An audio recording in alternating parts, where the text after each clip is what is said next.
welcome back, comic lore lovers. Tonight, we explore a question that has haunted fans for decades. Get comfortable, close your eyes, and let the story carry you away. Imagine a world where the faint glow of a bedside lamp casts long, dancing shadows across a familiar room. As the rain outside begins its gentle drumming against the window pane, feel the soft weight of a blanket, perhaps, as you settle deeper into your sanctuary. This is not the vibrant, star-spangled reality you know, but a quieter, more somber echo. We journey now to a pivotal moment, a fracture in the timeline where one man's destiny took an unforeseen turn. What if, in that dimly lit laboratory, amidst the hum of nascent technology and the whispers of war, Captain America never received the super soldier serum? What if the frail idealist, Steve Rogers, remained just that, a good man with a brave heart, but a body too weak to join the fight he so desperately wished to enter? Our story begins there, in the fragile quiet before the storm truly broke. Breathe in deeply, then slowly release. Let the tension in your shoulders melt away as we envision the stark reality of this altered past. The world outside Steve's window is not waiting for a hero to rise.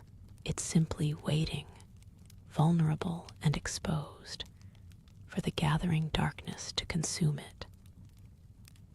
Picture him, not with the broad shoulders and commanding presence of a super soldier, but with the familiar, slight frame, the earnest gaze, and the persistent cough that marked his early days.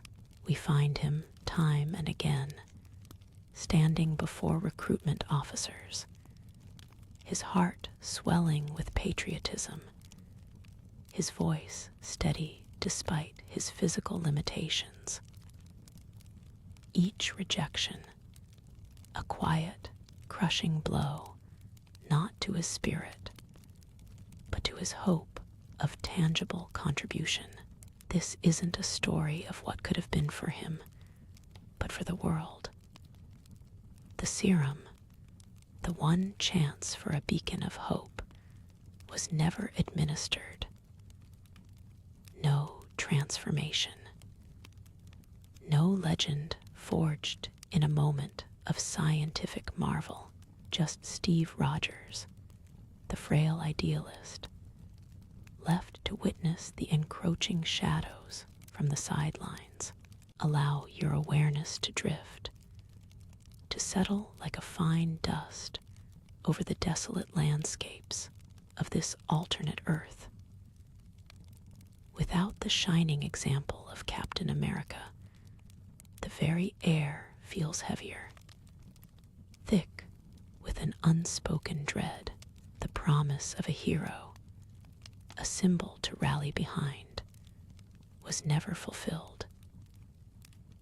Steve Rogers, still burning with an unshakable moral compass, is left to process the unfolding global conflict from afar, his heart aching with every grim headline. The world, without its star-spangled protector, descends deeper into a palpable despair. Hydra's shadow, once a creeping threat, now stretches unhindered across continents, its chilling tendrils reaching further, growing bolder, unopposed by the nascent legend that should have been. The war rages, desperate and brutal, and the question hangs heavy in the air, a silent, mournful plea. Who will stand against the darkness when the light never truly ignited? The world outside Steve's cramped apartment window seemed to grow a little grayer each day. A perpetual chill had settled into the air, a different kind of cold than just the winter approaching. It was the chill of fear, a creeping dread that seeped from every hushed conversation on the street below, every grim headline plastered to newsstands. He'd often stand there, a thin blanket around his shoulders, watching the hurried footsteps of passers-by, their faces etched with a weary concern. The vibrant energy that once pulsed through the city was dimming, replaced by a somber resignation. Even the children's laughter felt brittle, easily shattered by the distant rumble of factory work, churning out instruments of war. One evening, as the radio crackled with grim news from the European front, Steve found himself sketching in his worn notebook, not the muscular heroes he once imagined, but the faces of the weary civilians he saw every day. His pencils moved with a quiet urgency, trying to capture the resilience, the quiet defiance that still flickered in their eyes despite the encroaching darkness. He heard a commotion from the street, sharper than usual. Peeking out, he saw not just the usual police patrol, but men in dark, distinct uniforms, their movements precise, their presence unsettling. They weren't allied soldiers, nor ordinary police.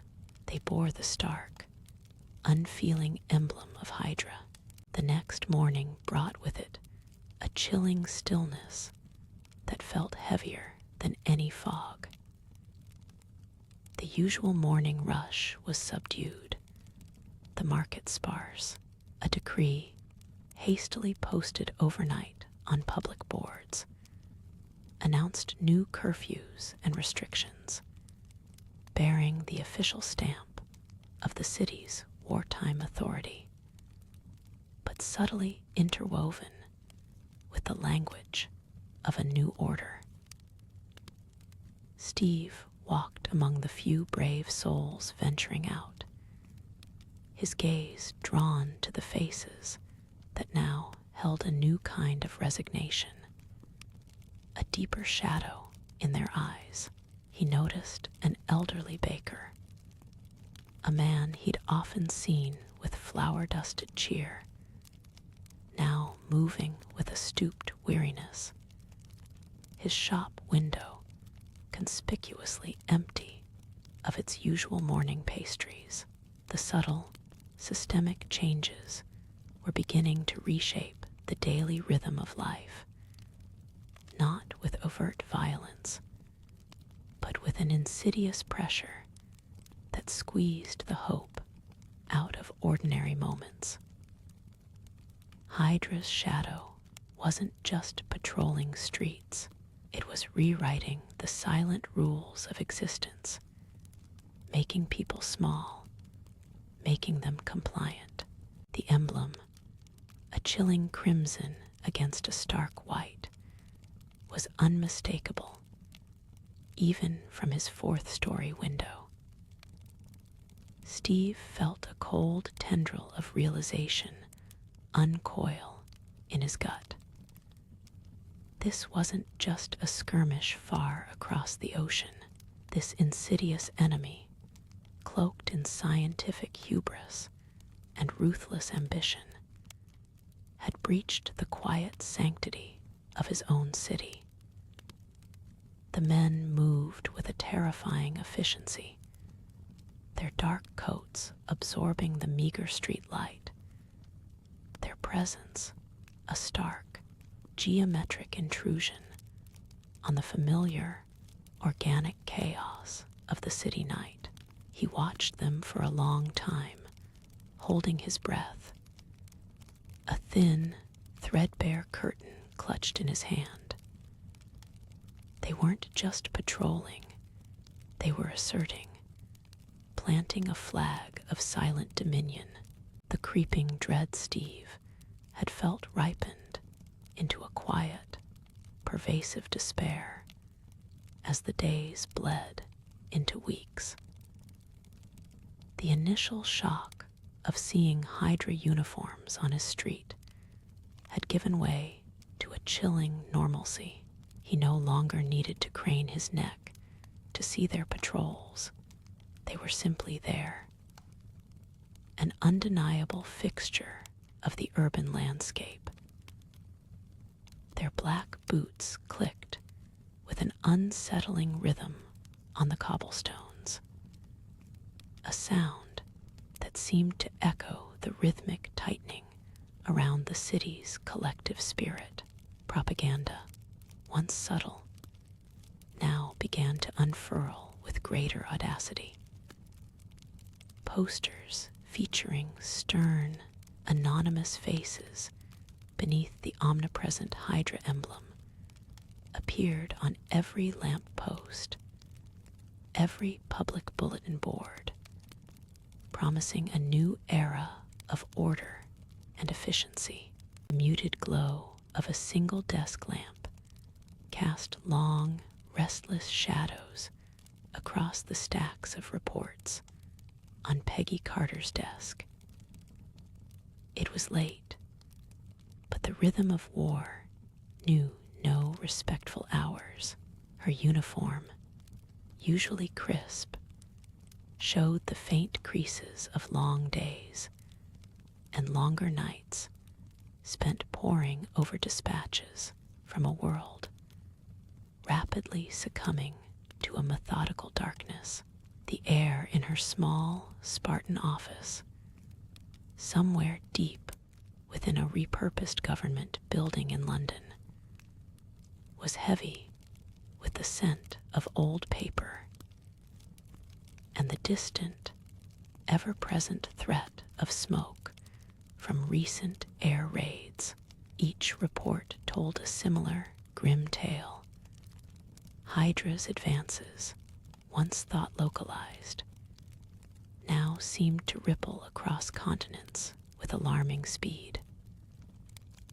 Their emblem, a stark, unfeeling crimson against white, was no longer a distant threat, but a creeping, suffocating reality on every map spread across her table. Days often blurred into weeks, marked only by the shifting shadows on her office walls and the increasing urgency of her missions. Peggy found herself not just analyzing data, but actively shaping and even leading covert operations. The absence of a superhuman counterforce meant that traditional espionage and guerrilla tactics became even more critical. And Peggy, with her sharp mind and unflinching resolve, was often at the forefront. One evening, under the shroud of a European night, she knelt amidst the damp undergrowth of a forest edge, observing a Hydra supply convoy winding its way along a muddy road. The distant rumble of the trucks was a low thrum against the quiet hum of crickets. Her breath plumed faintly in the cold air as she adjusted the field glasses to get a clearer view of the distinctive crimson emblems on the vehicle flanks. Later, in the sparse quiet of a temporary field office, the scent of damp earth and distant wood smoke clung to her uniform. Peggy stood by a grimy window, looking out at a horizon swallowed by perpetual twilight. The city outside, a nondescript European town, now under Allied control, but still bearing the scars of recent conflict, offered no solace. Rubble-strewn streets and skeletal buildings were grim testaments to the cost of resistance. She held a small, dog-eared photograph in her hand, not of a romantic partner, nor a hero, but of a group of smiling faces, young recruits she had trained, some of whom would never return, their innocent hope, captured forever on fading paper, contrasted sharply with the bleak reality outside. The memory of Peggy's face, etched with focus under the European moon, faded as the narrative drifted across the ocean, carried on the faint hum of distant machinery. Here, in the belly of an American industrial complex, a different kind of war was waged. The air, thick with the metallic tang of molten steel and the oily scent of newly forged components, vibrated with a relentless, low thrum. Steam hissed from overworked pipes, mingling with the soft glow of arc welders, painting temporary, fiery lines against the gloom. Howard Stark, his usually sharp attire rumpled, moved through the organized chaos of his primary research facility. Gone was the playful glint in his eye, replaced by a weary, almost haunted determination. His hands, often stained with grease and carbon, moved with a practiced, desperate urgency, guiding engineers and barking quiet instructions as they churned out the necessary, if unglamorous, tools of a losing war.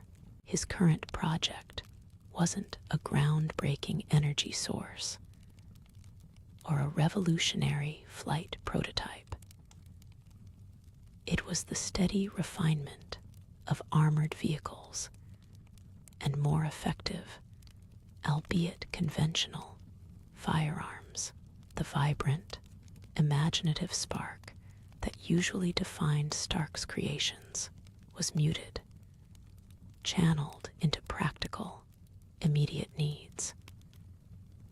He didn't have the luxury of dreaming up a vibranium shield or advanced sonic weapons when every frontline unit desperately needed better plating, or a rifle that wouldn't jam in the mud. The sheer volume of demand meant compromises, quick fixes, and the agonizing choice between innovation and sheer output. A stack of schematics on a nearby workbench, illuminated by a single, focused lamp, showed designs for an improved anti-tank cannon. Sturdy and brutally efficient, a far cry from the sleek, aspirational tech he once envisioned. The absence of a shining beacon, a symbol of hope and a recipient for his most daring inventions, weighed heavily on Stark. He felt the phantom touch of a vibranium shield that never was, the echo of a super soldier serum that never found its true champion. Without that inspiration, that target for his genius, his efforts felt less like creation and more like a desperate attempt to plug countless leaks in a sinking ship. He often found himself alone in the deepest hours, surrounded by the metallic ghosts of what could have been, his mind racing through calculations for blast radii and armor thickness, rather than the elegant physics of flight or the marvels of advanced energy.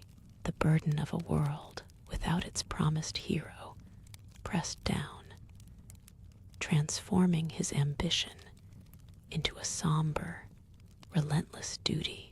The low thrum of Stark's factories gradually faded, replaced by the damp silence of a different kind of frontline.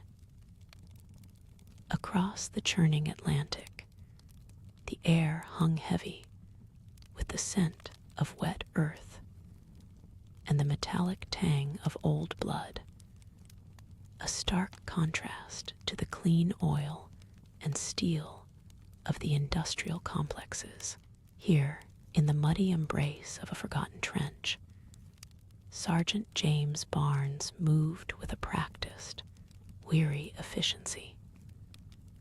His uniform, once crisp, was now a tapestry of mud and frayed edges, a testament to endless nights and desperate skirmishes.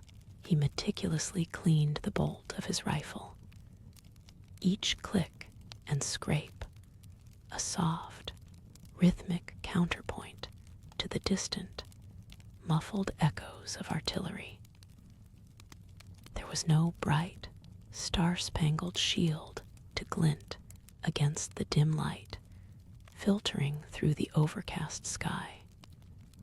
No inspiring figure to rally spirits deeper into the fractured landscapes of Europe. The remnants of what would have been Captain America's howling commandos moved with a quiet, almost mournful resolve.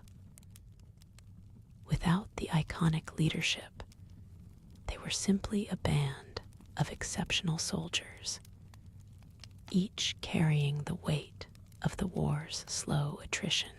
Dum Dugan, his usual boisterousness muted, scanned the bombed-out shell of a French village, his eyes sharp but tired.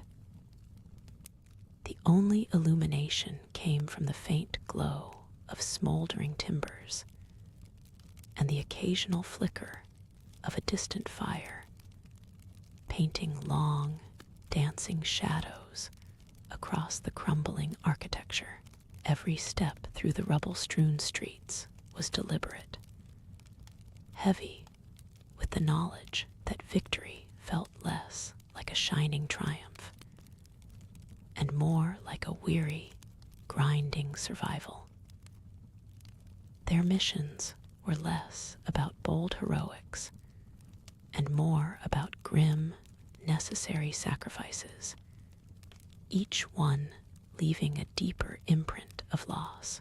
As the last embers of day faded, leaving the sky a bruised, starless canvas, one of the commandos, Gabe Jones, leaned against a jagged wall, his breath misting faintly in the cold evening air. His eyes, usually bright with a determined spark, now held a deep, unarticulated longing. He gazed upwards, not searching for enemy aircraft, but for something less tangible, a sign, a symbol, anything to break the suffocating weight of the night. The silence that followed the distant gunfire was profound, a vacuum where inspiration once lived. Without a shining example, a captain, the collective spirit of the Allied forces felt fragmented, grounded, and intensely vulnerable. The world beyond the trench lines seemed to shrink, defined only by the immediate, brutal struggle for survival, devoid of the soaring rhetoric or the comforting promise of an inevitable, righteous victory. Only the cold, hard ground remained under their feet.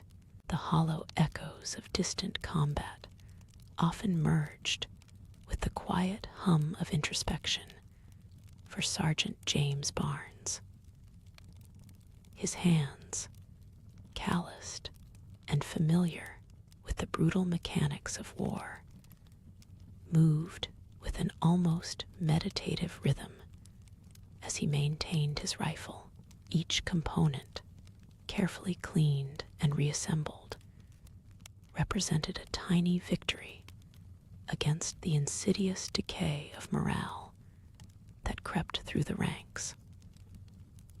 Without the blazing banner of Captain America, the war felt less like a grand, righteous crusade and more like an endless, muddy grind.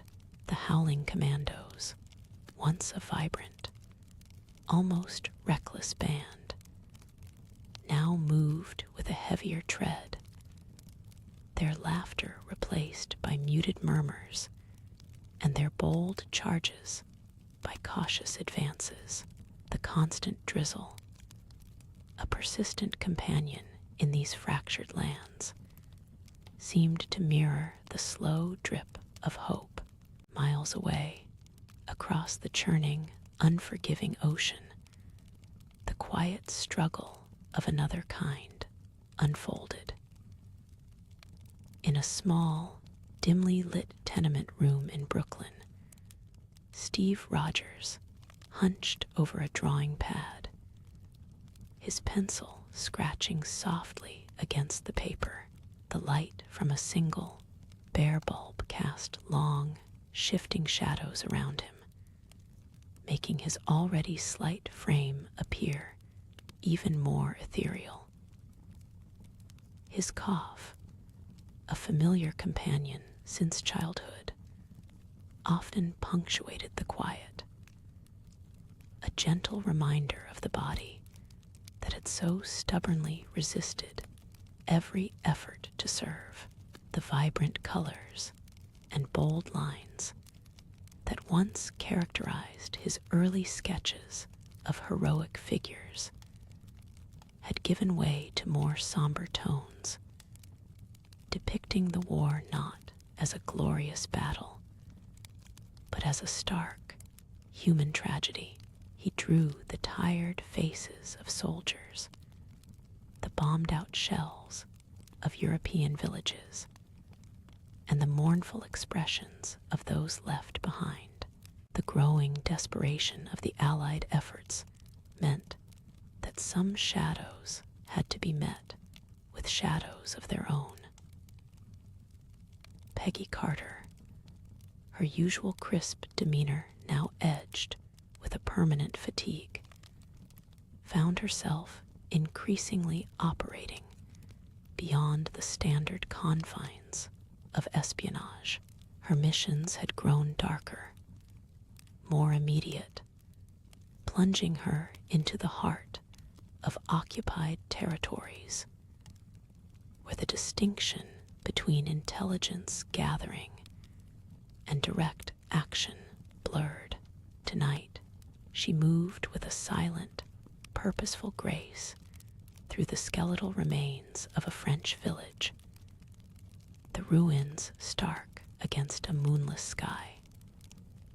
Her team, a small, hand-picked cadre of specialists, mirrored her grim resolve. There was no room for hesitation, no time for moral ambiguity, only the ruthless pursuit of objectives that increasingly felt less about victory and more about survival. The whispers of Hydra's advancements grew louder, carried on static-laced radio waves, and hushed rumors from the front lines. Tales of impossible structures appearing overnight, of energy weapons that disintegrated tanks with a silent hum, began to circulate. It was more than just advanced engineering.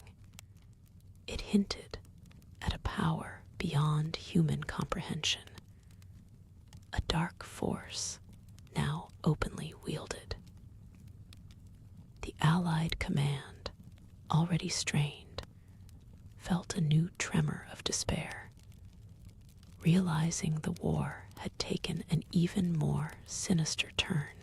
Back in Brooklyn, the grim headlines screamed of Hydra's latest terror, each report more unsettling than the last.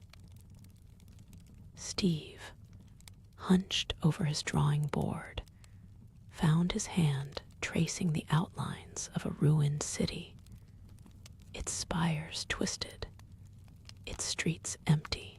His art became a silent protest, a desperate plea for a strength he didn't possess.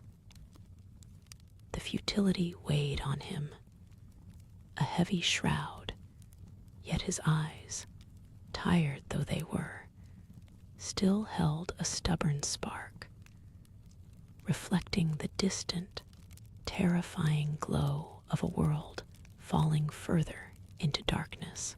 He imagined Bucky, out there, facing such impossible odds for Sergeant Barnes and the Howling Commandos.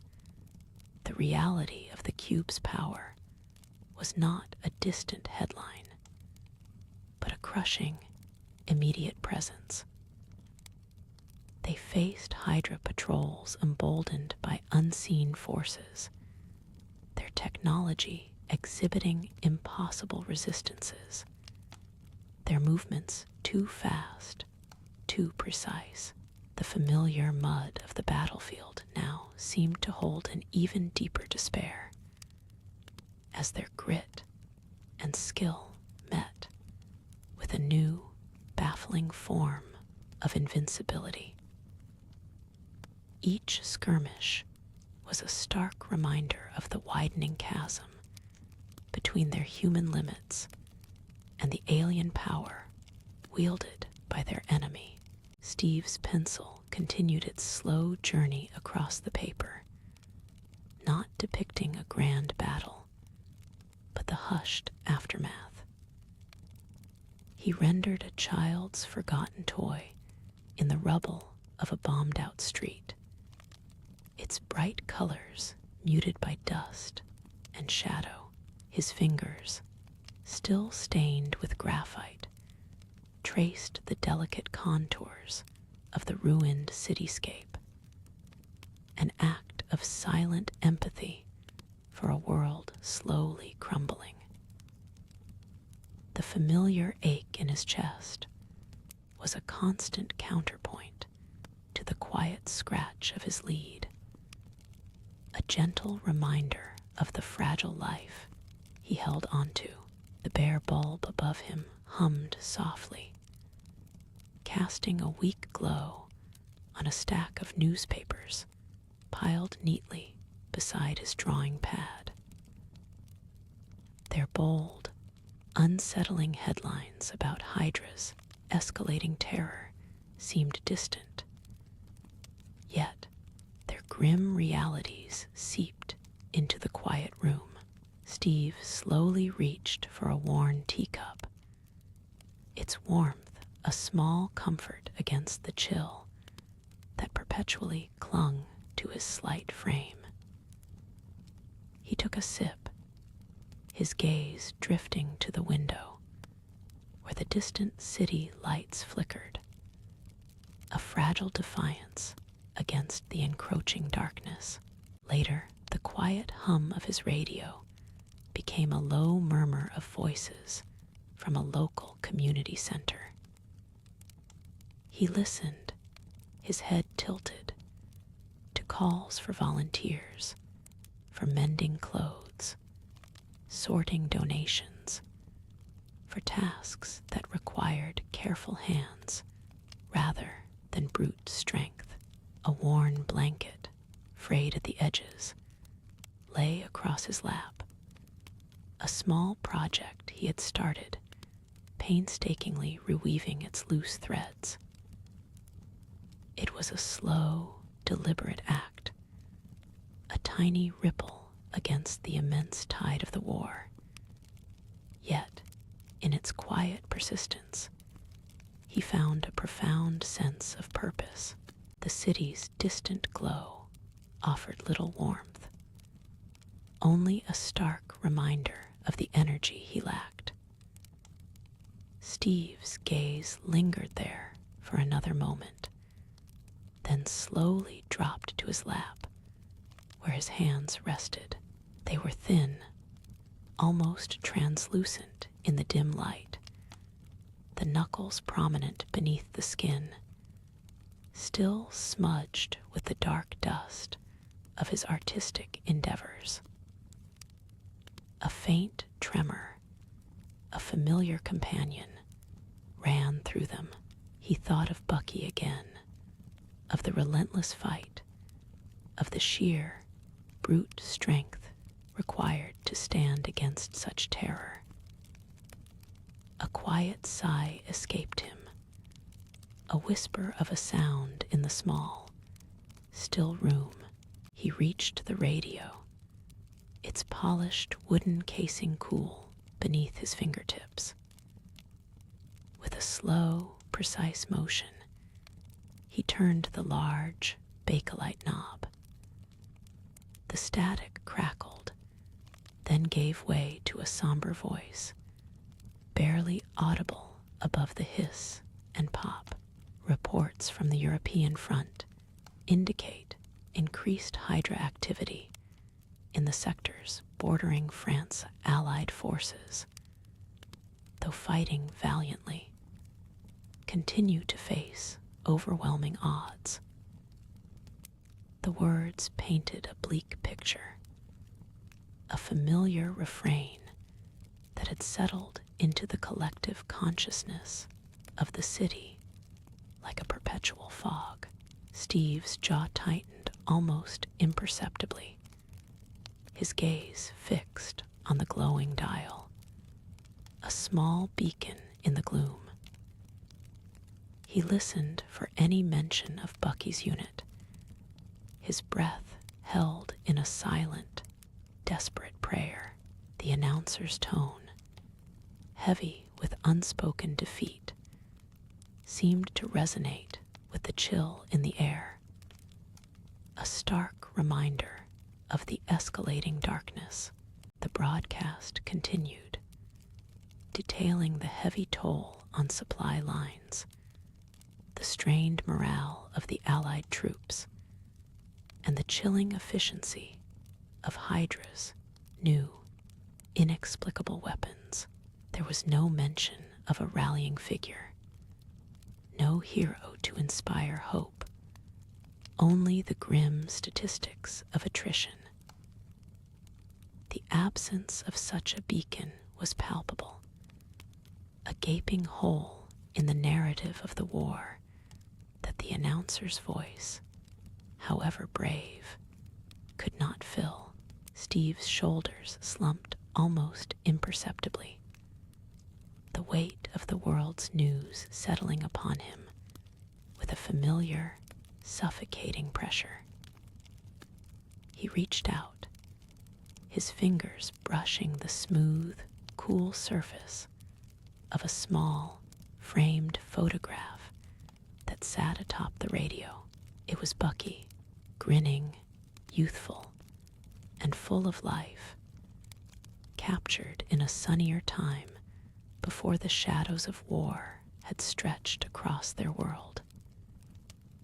His thumb gently traced the outline of Bucky's face, a silent yearning in the quiet room. The radio continued its somber report, then faded to a brief, static-laced silence before a musical interlude. A mournful string piece filled the small room. Steve didn't move, his fingers still resting lightly on the Bakelite knob, absorbing the cold, hard plastic.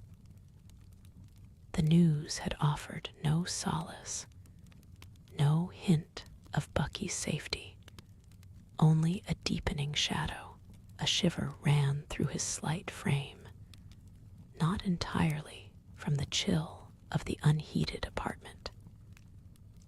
It was the cold grip of helplessness, a familiar torment. He imagined Bucky, somewhere in the frozen, mud-soaked fields of Europe, facing dangers Steve could only hear about in hushed tones. Slowly, Steve opened his eyes. The music played on, a soft counterpoint to the city's distant hum. He withdrew his hand from the radio, the phantom coldness lingering on his fingertips. His gaze fell upon the small, scarred wooden table beside him, cluttered with pencils, charcoals, and a half-finished sketchpad. It was a familiar refuge, a place where his hands, otherwise too weak for the war, could still create, could still fight in their own quiet way. He picked up a stick of charcoal, its gritty texture a grounding sensation. His charcoal moved across the paper, not in sharp, confident lines, but in soft, searching strokes. He wasn't drawing Bucky, not directly, nor any specific battle scene.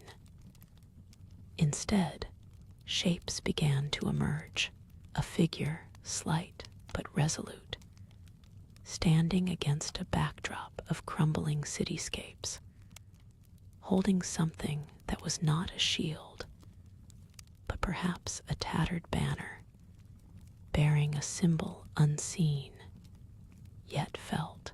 It was an embodiment of the defiance whispered in the chapter's title, a silent, personal protest against the overwhelming odds. The act of creation was a small, quiet rebellion, a way to imprint his spirit onto the harsh reality that surrounded him. Even if only on paper, the world outside, a vast, war-torn canvas, remained indifferent. But within the confines of his small room, a fragile beacon flickered.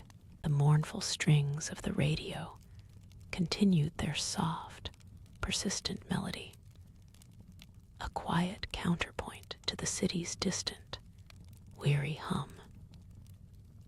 Steve's grip on the charcoal stick remained light, his gaze no longer fixed on the grim reports, but turned inward, tracing the indelible lines of a different kind of map. It was a landscape of what-ifs, etched not onto paper, but into the fabric of the world he knew. Without the serum, the strength he craved, the ability to stand tall and confront the encroaching darkness directly, had never materialized. Yet in this quiet, unlit apartment, a different kind of power stirred. It was the unwavering resolve that had always defined him, a resilience that refused to be extinguished by the cruel realities of a war-torn world or the gnawing pangs of personal helplessness. He might not be the shield bearer, the symbol of hope, but the light within him, though dimmed, still flickered.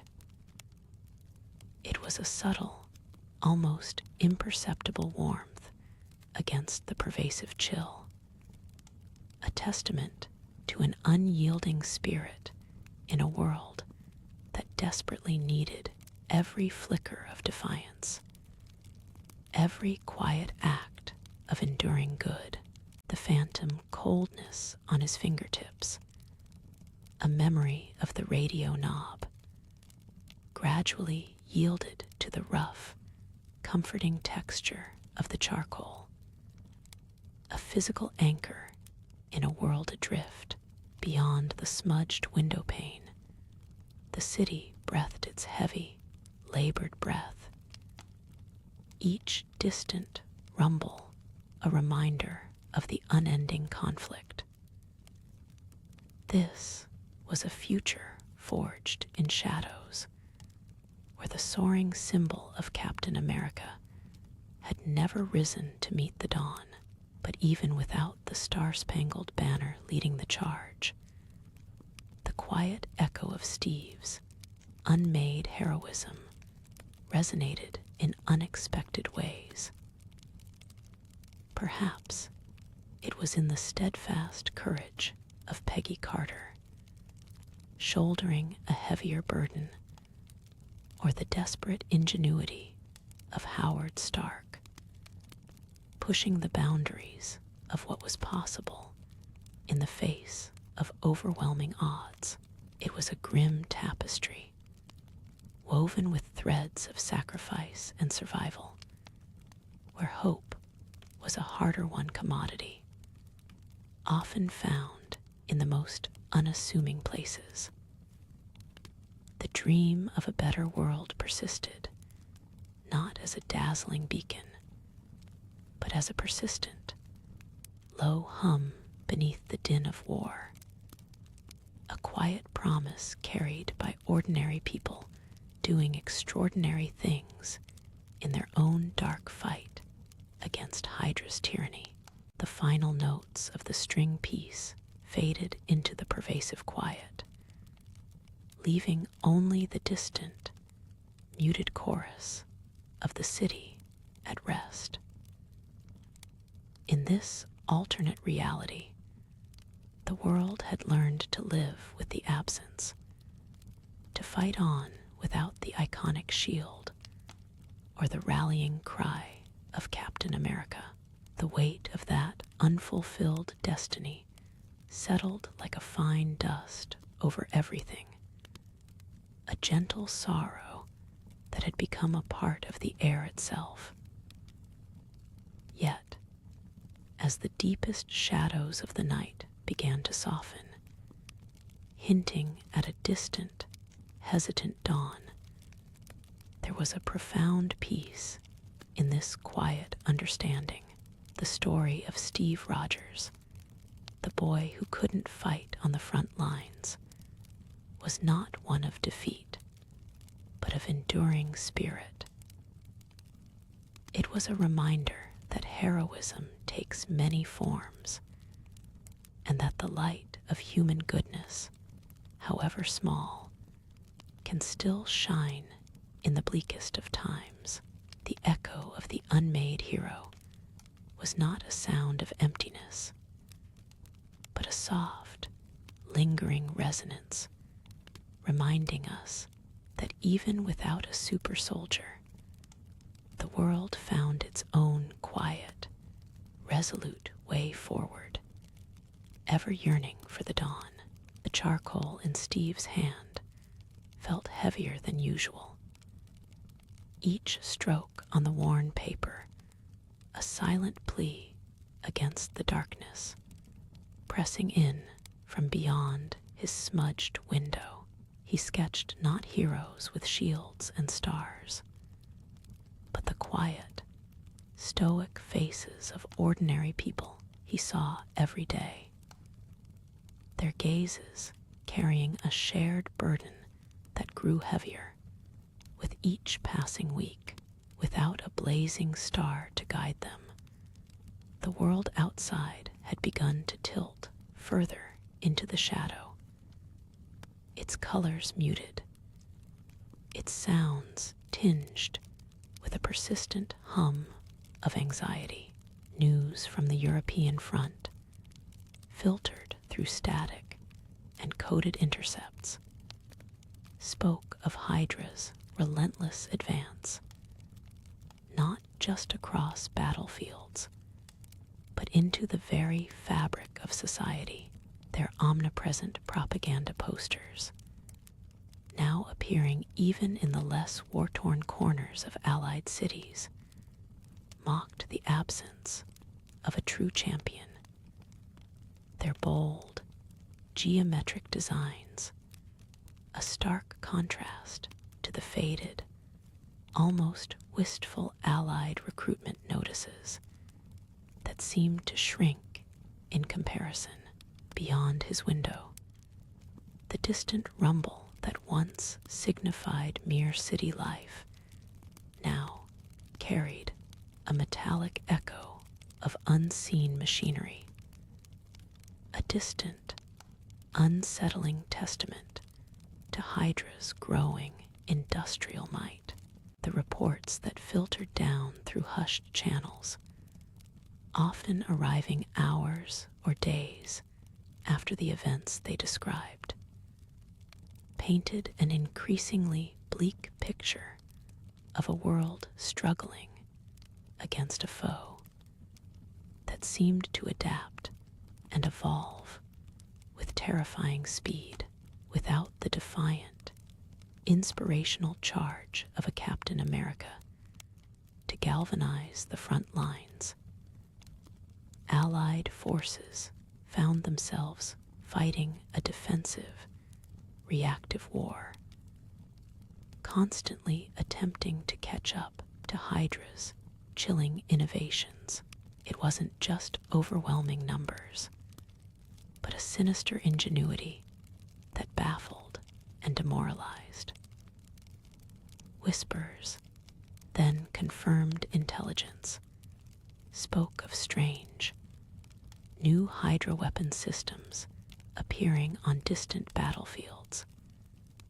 Not the clunky prototypes one might expect, but disturbingly efficient instruments of war that seemed to materialize from deep within their heavily fortified strongholds. There were accounts of sleepwalkers, Hydra agents with unnerving resilience and a chilling lack of self-preservation, pushing through barrages that would fell lesser men, their eyes hollow, their purpose unwavering. These were not just soldiers, they were a new breed of threat, a chilling harbinger of a future where human will was supplanted by something colder, more mechanized. In the quiet hum of a downtown diner, the clatter of plates and the murmured conversations seemed almost defiant, a fragile bubble of normalcy against the encroaching dread. Yet, even here, the shadow of Hydra found purchase. The newspapers, folded neatly beside coffee cups, carried headlines that grew steadily grimmer, reporting distant skirmishes and the grim statistics of lost supply convoys. People ate their rationed meals with a stoic silence, their eyes often drifting to the radio in the corner. Its voice a low, constant drone of censored news and solemn military pronouncements, the absence of a triumphant counter-narrative, of a story of a shield-bearer pushing back the darkness, meant that every piece of bad news landed with a heavier, more crushing weight. There was a noticeable quietness to the city's pulse, an internalizing of fear. The chilling efficiency of these new agents, these sleepwalkers, was perhaps even more demoralizing than their sheer numbers.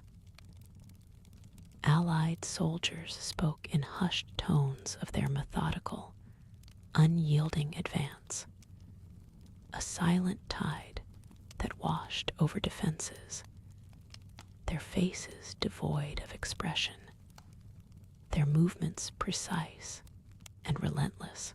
It wasn't the roar of battle they brought, but an unsettling quiet, a methodical dismantling of resistance that left behind only a profound, echoing emptiness.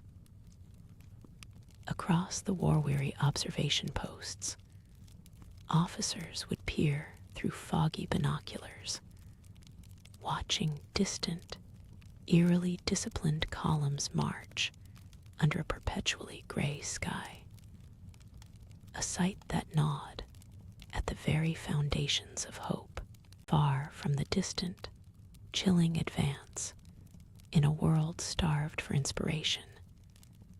Steve Rogers pushed a broom across the dusty floors of a government administrative building, his frame still slender, his cough still sharp.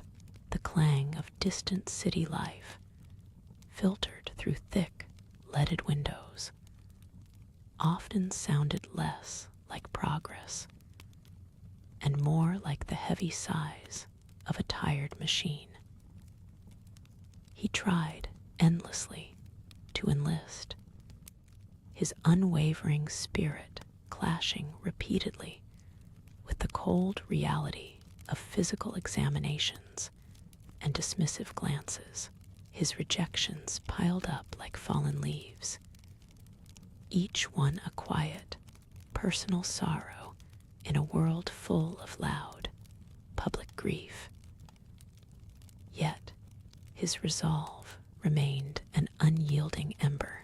The omnipresent propaganda posters that once mocked the absence of a true champion now dominated public spaces with an even greater, more menacing authority.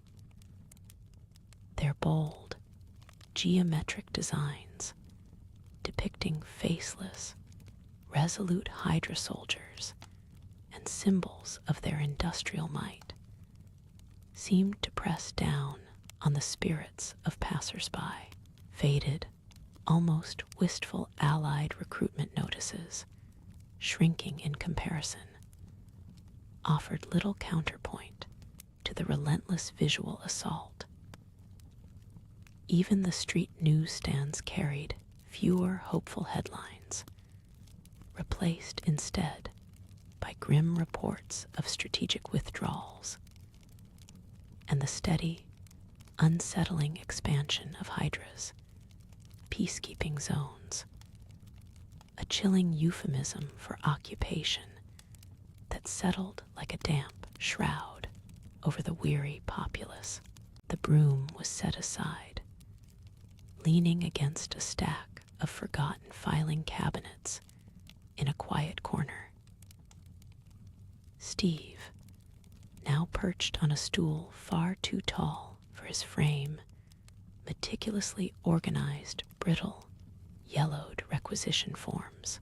His slight hands, usually trembling slightly from exertion, moved with a surprising steadiness as he sorted through the endless paperwork, categorizing and cross-referencing.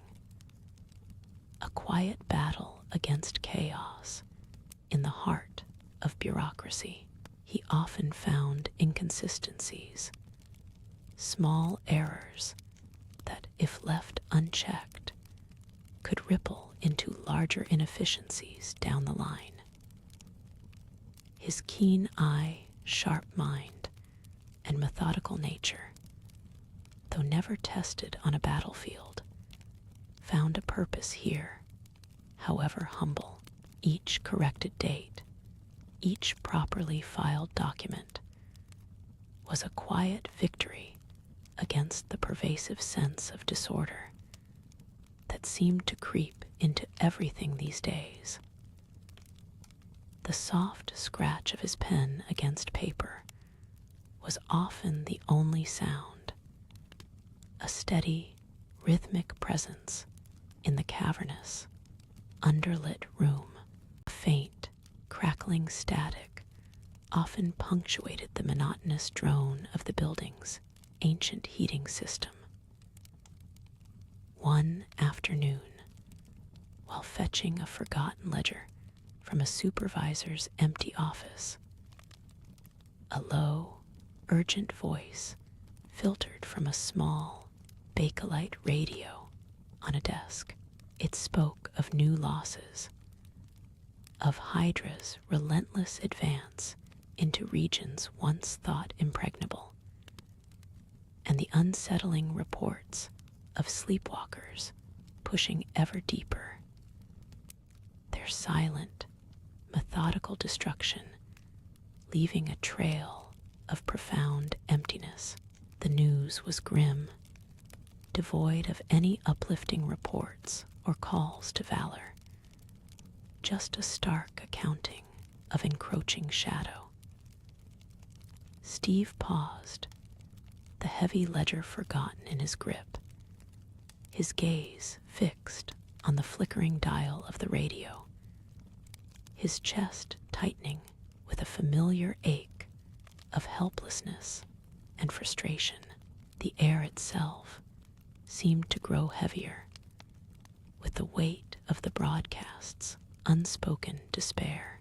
Steve slowly lowered the heavy ledger, its brass corners cool against his fingertips, the bleak broadcast still reverberating in the quiet office. He looked around the cavernous space, at the endless rows of filing cabinets that seemed to swallow light, at the stacks of reports detailing logistical failures and supply shortages more often than any meaningful triumph. A familiar, cold knot tightened in his stomach. The world, it seemed, demanded a strength he simply did not possess, a physical might he could only dream of. His gaze drifted past his own meticulously organized corner to a faded recruitment poster tacked crookedly to a distant wall. A sturdy, smiling figure in a pristine uniform beckoned. A stark, almost cruel irony against the backdrop of current events. As dusk deepened, painting the tall, grimy windows in hues of bruised purple and gray, the last clerks began to shuffle out, their footsteps echoing softly down the long corridor. Steve remained, a solitary silhouette hunched over his desk, the small pool of light from his desk lamp illuminating only the papers directly beneath his gaze. He carefully unfurled a large, brittle map salvaged days ago from a discarded pile, its edges frayed, its surface crisscrossed with penciled notations.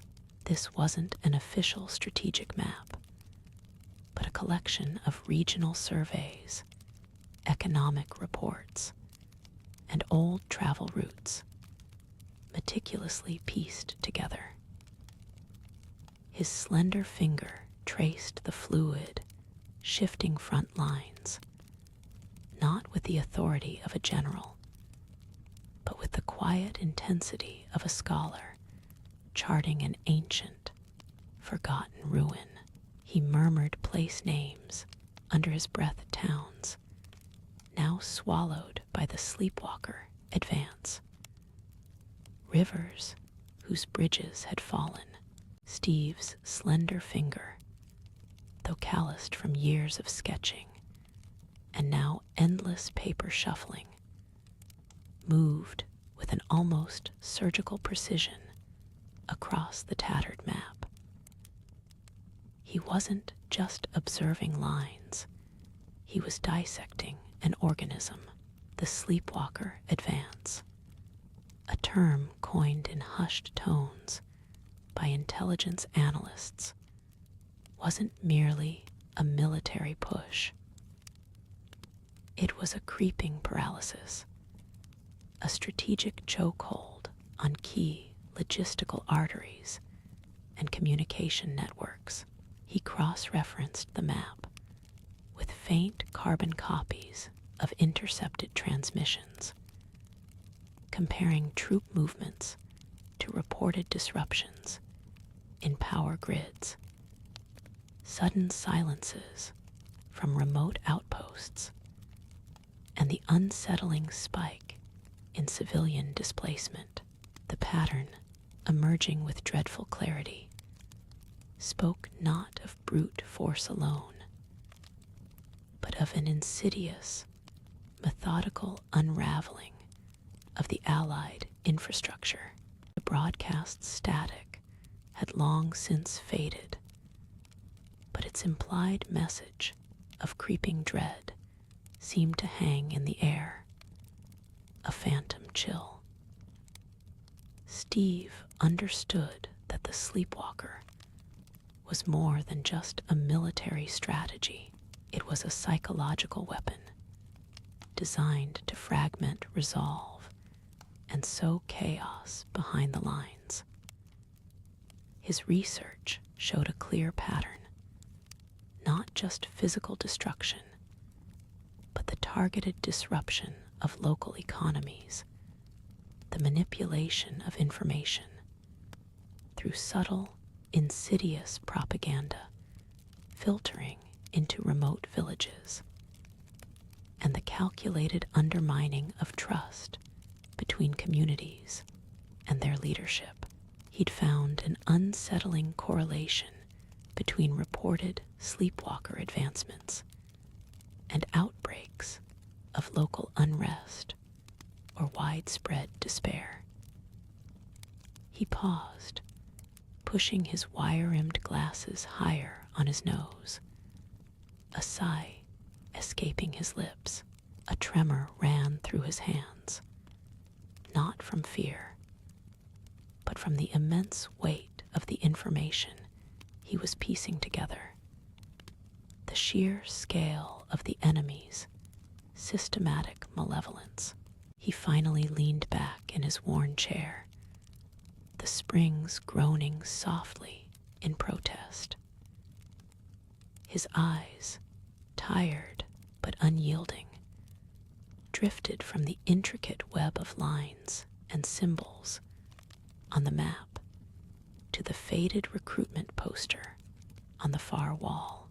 The smiling, broad-shouldered figure in uniform seemed to gaze back, a stark, almost painful reminder of the conventional heroism the world desperately yearned for, a heroism he could never embody physically. A wave of profound loneliness washed over him, not just for his own isolated existence in this quiet corner of an increasingly desperate war, but for the world itself, bereft of the symbol it needed most. The weight of his own physical limitations pressed down on him, a familiar, heavy cloak. Yet, beneath the weariness, a spark remained, the tremor in Steve's hands, a testament to the colossal effort of his mind, slowly subsided as his gaze settled on a single, almost imperceptible anomaly within the reams of data. A faint, smudged line on a battle map, barely visible beneath a coffee stain, suggested a slight deviation in the sleepwalker's projected trajectory, a whisper of inefficiency in their otherwise ruthless advance. It was a fleeting, almost insignificant detail, yet it sparked a quiet, internal fire, a fragile hope that even an enemy as methodical as Hydra could possess a flaw. He carefully circled the spot with a worn graphite pencil, a small, deliberate act of defiance. He leaned back, the creak of his wooden chair a soft sigh in the silence. The stale air of the makeshift intelligence room, heavy with the scent of aging paper and cold coffee, offered little comfort. His eyes lifted from the map to a small, framed photograph tucked amidst the stacks of reports.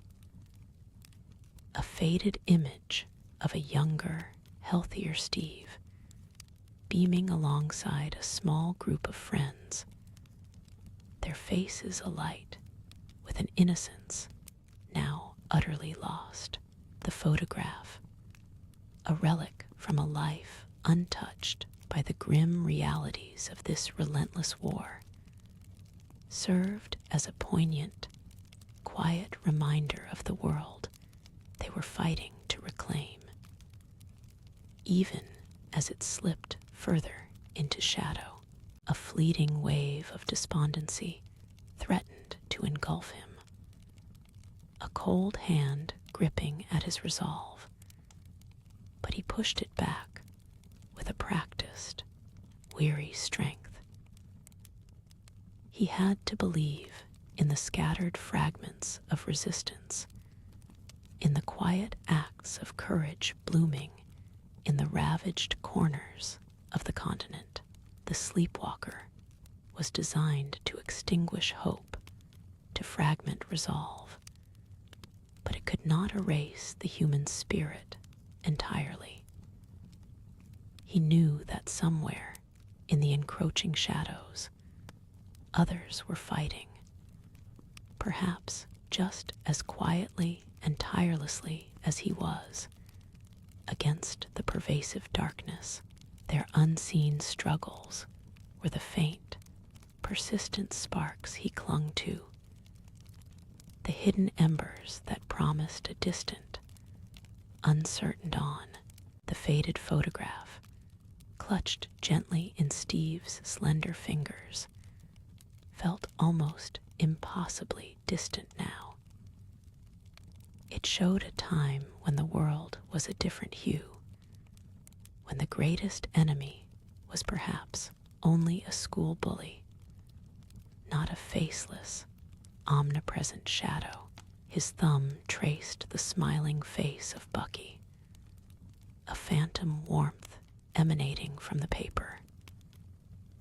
This single image, a testament to a simpler past, fueled a quiet, steady resolve within him, a determination to protect what little innocence remained. Even as the war's grip tightened around everything he held dear, the small, almost forgotten detail on the map, that faint deviation, shimmered in his mind like a distant, flickering star. He carefully set the photograph back, nudging it against a stack of brittle reports.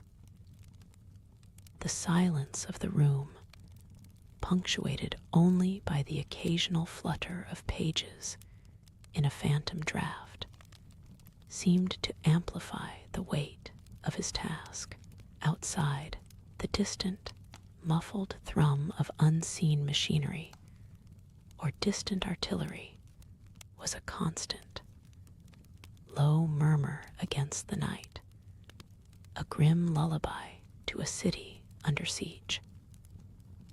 Steve's makeshift desk, a collection of scavenged crates and plywood, bore the marks of countless hours, ink stains, pencil shavings, and the lingering scent of stale coffee clinging to a half-empty mug.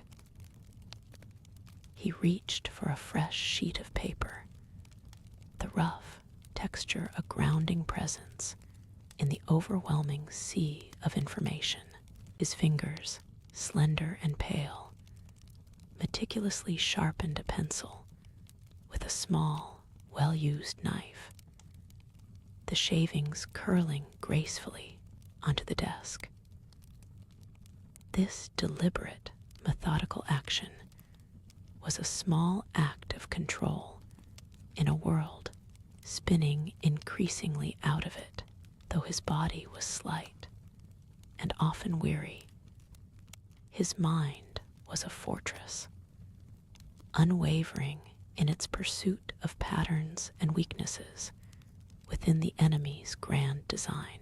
He knew that the fight wouldn't be won with brute strength, but with intellect and tireless dedication.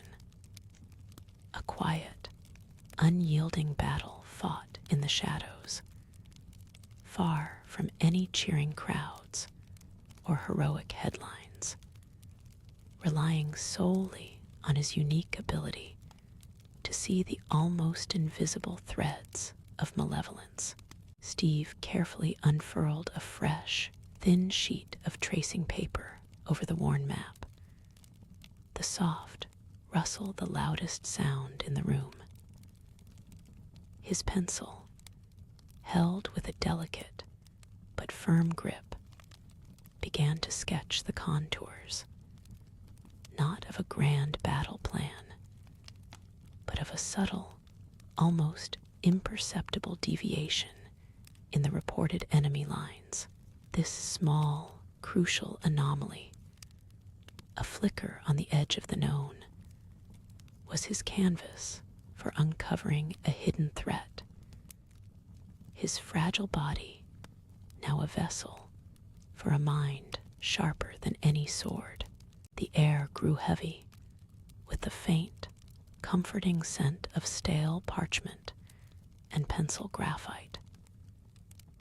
Steve's gaze, unwavering, shifted between his nascent drawing and a stack of recently decrypted communiques, their typed symbols stark against the brittle paper.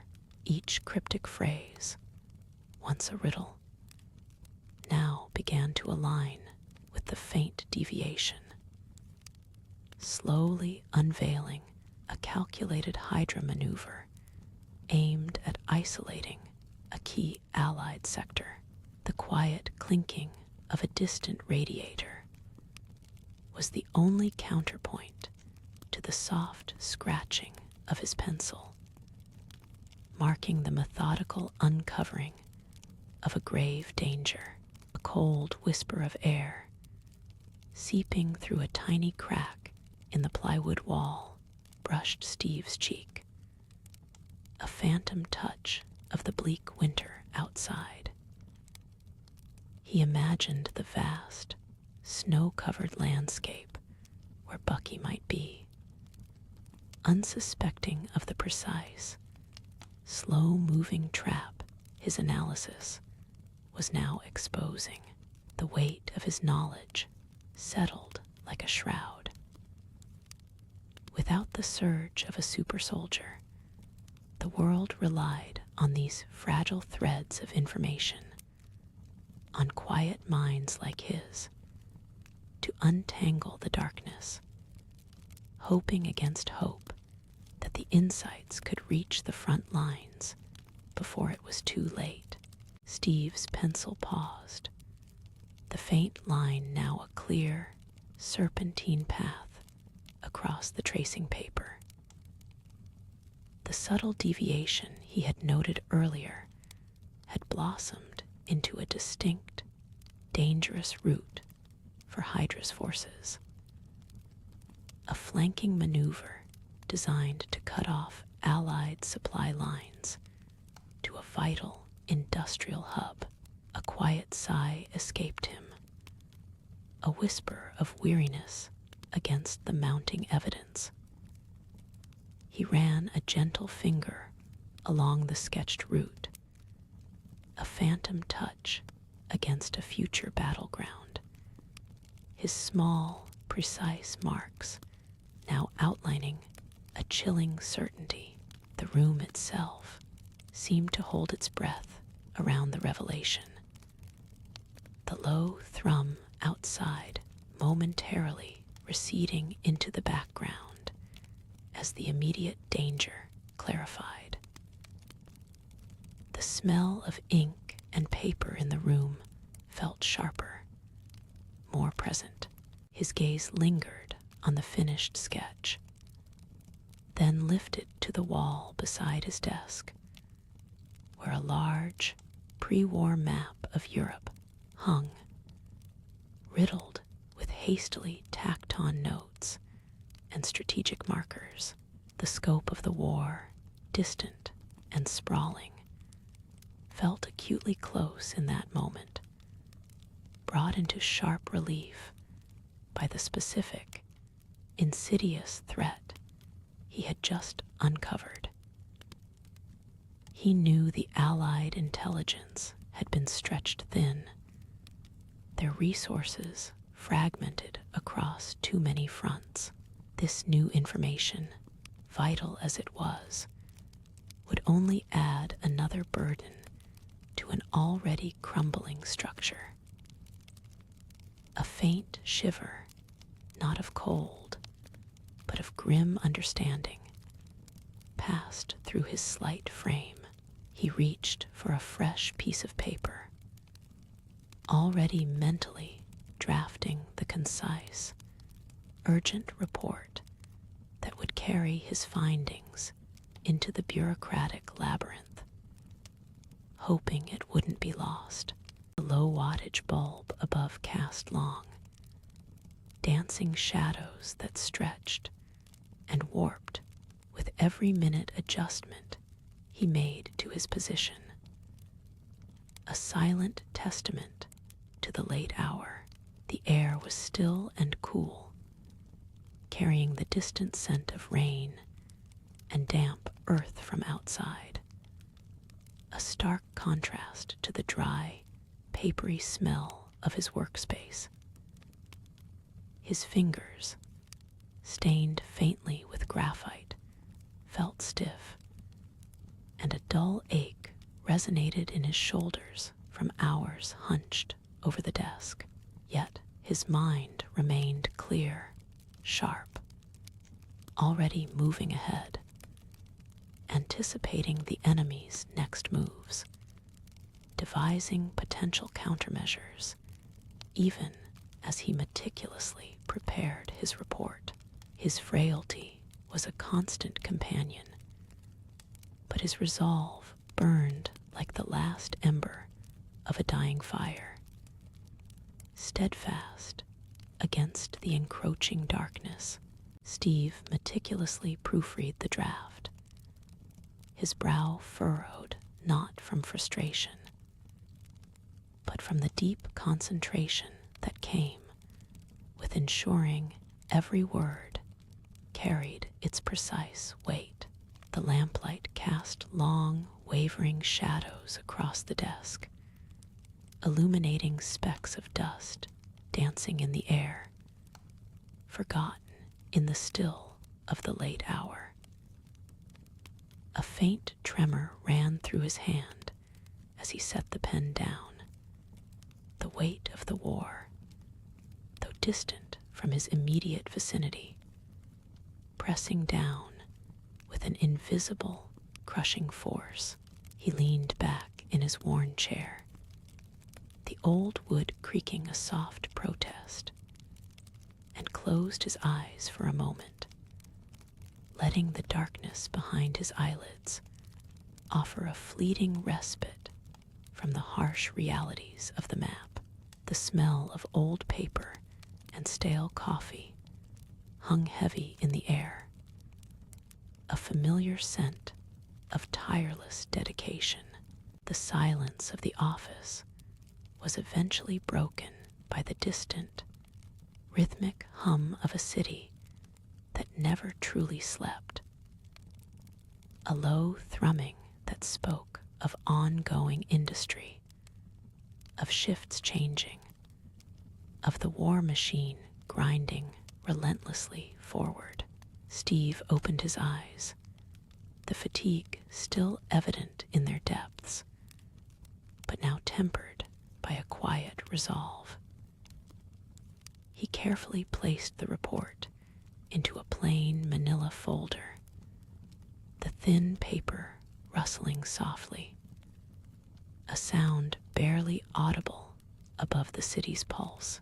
This small packet of intelligence, born from hours of painstaking analysis, now held the potential to alter the trajectory of a battle, perhaps even save countless lives.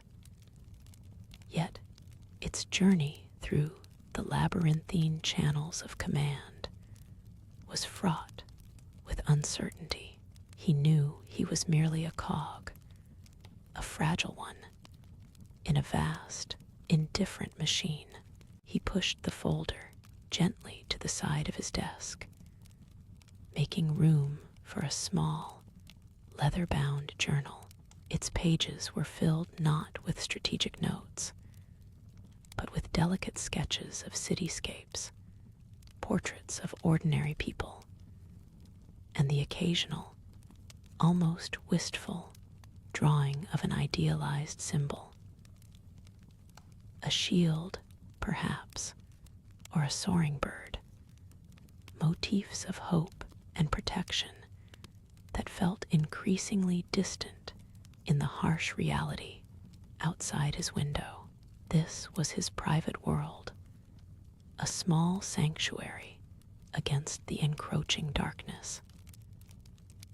He traced a faded pencil line on one of the pages, a quiet act of remembrance for a peace that seemed to recede further with each passing day. The very air in the room felt heavy with unspoken desires for a different reality, one where such symbols of hope were not merely fantasies, but tangible forces against the rising tide of Hydra's tyranny. The manila folder, thin and unassuming, felt impossibly heavy in his hands. Its contents represented countless hours of squinting at maps, deciphering coded messages, and cross-referencing sparse intelligence. He placed it carefully on a small pile of similar folders, each holding its own fragment of the immense global struggle. Outside his window, the city lights twinkled like fallen stars, indifferent to the silent battles fought within its many buildings. He watched them, a profound sense of his own smallness washing over him, yet intertwined with an equally profound sense of purpose. This was his war, fought not with a shield, but with a pen and an unyielding will. The cold glass of the window pane against his forehead was a welcome, grounding sensation. A faint, almost imperceptible shift in the eastern sky signaled the approach of another dawn. The city's low hum seemed to deepen, a prelude to the day's renewed efforts. Steve turned from the window, his gaze sweeping over the cluttered desk where his work was laid out. Maps with strategic markers, half-empty coffee cups, and stacks of papers formed an intricate landscape of his solitary war.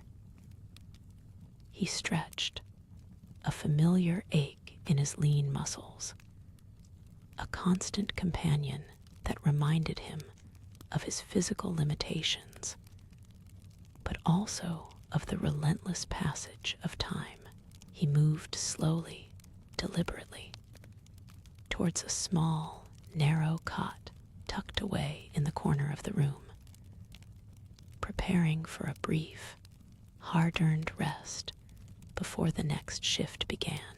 The cot offered little comfort, its thin mattress barely cushioning the hard frame, yet it was a sanctuary.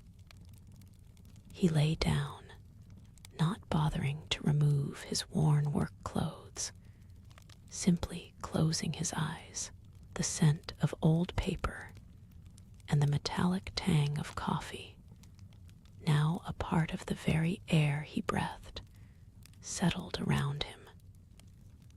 Sleep would be fitful, broken by the distant sirens or the insistent echo of strategic dilemmas in his mind. But even a few moments of unconsciousness were precious. A fleeting escape from the relentless grind. His breathing deepened slightly, a testament to his body's desperate need for repose, even as his mind continued its silent, tireless calculations. The world outside, unknowingly, relied on these quiet, unglamorous efforts. The cot, narrow and unyielding, offered little comfort, yet Steve welcomed its familiar austerity. He lay down slowly, his joints protesting with a soft groan that only he could hear in the quiet hum of the building. His body, perpetually on the brink of exhaustion, craved the oblivion of sleep. But his mind remained a restless engine, sifting through the day's data, cataloging enemy movements, and replaying strategic possibilities. He closed his eyes, the flickering afterimages of maps and coded messages still dancing behind his eyelids. The profound weariness was a constant companion, a physical manifestation of the immense weight he carried, not the weight of a shield or a super soldier's expectations, but the quiet, crushing burden of thousands of lives dependent on his cerebral foresight. The eastern sky, now a faint blush of gray, seeped into the edges of his room, softening the harsh angles of the desk and the maps scattered across it. Steve pushed himself up from the cot, a slow, deliberate movement as every muscle and joint announced its protest. He reached for the half-empty coffee cup, now cold, and grimaced, placing it aside before pouring himself a fresh, steaming mug from the perpetually brewing pot near his desk. The bitter warmth was a jolt, a familiar ritual that anchored him to the waking world, sharpening the edges of his concentration. He returned to his desk, the sprawling landscape of his war, pulling a new folder from the stack. Its beige surface felt cool and crisp against his fingertips, a stark contrast to the rough texture of the map spread beneath his hand. Hours blurred into a seamless continuum of focused effort. He had been so immersed that the city outside had fully awoken, its distant roar now a steady backdrop to his work. The new intercepts, once a jumble of seemingly random figures and words, had begun to yield their secrets. A pattern emerged, chilling in its clarity. Hydra was consolidating resources in a sector previously thought secure, preparing for an offensive far grander and more insidious than previously projected. His lean finger, slightly trembling from the long hours, traced a specific location on the map, a small, unassuming crossroads that, in the light of the decoded messages, became a crucial nexus of enemy activity. This was not merely a tactical maneuver. It was a strategic shift, a bold play orchestrated by a mind as brilliant as it was twisted. He eased the folder open, the sound a soft rustle in the hushed room. Inside, brittle photographs and typewritten reports detailed a new wave of Hydra aggression, not just territorial gains, but a chilling psychological offensive. Their symbols, once confined to distant battlefields, now appeared in propaganda leaflets in occupied territories, depicting a future where their iron fist was the only law. Without a clear, defiant symbol to counter them, the Allies struggled not just on the front lines, but in the hearts and minds of the populace. Steve's eyes traced the grim statistics of dwindling morale, a quiet, insidious erosion that felt far more dangerous than any weapon. The cold bitterness of the coffee still lingered, a taste matching the data laid bare before him. One report, highlighted in red, spoke of a new Hydra pacification method, a subtle but pervasive form of psychological warfare implemented in captured cities.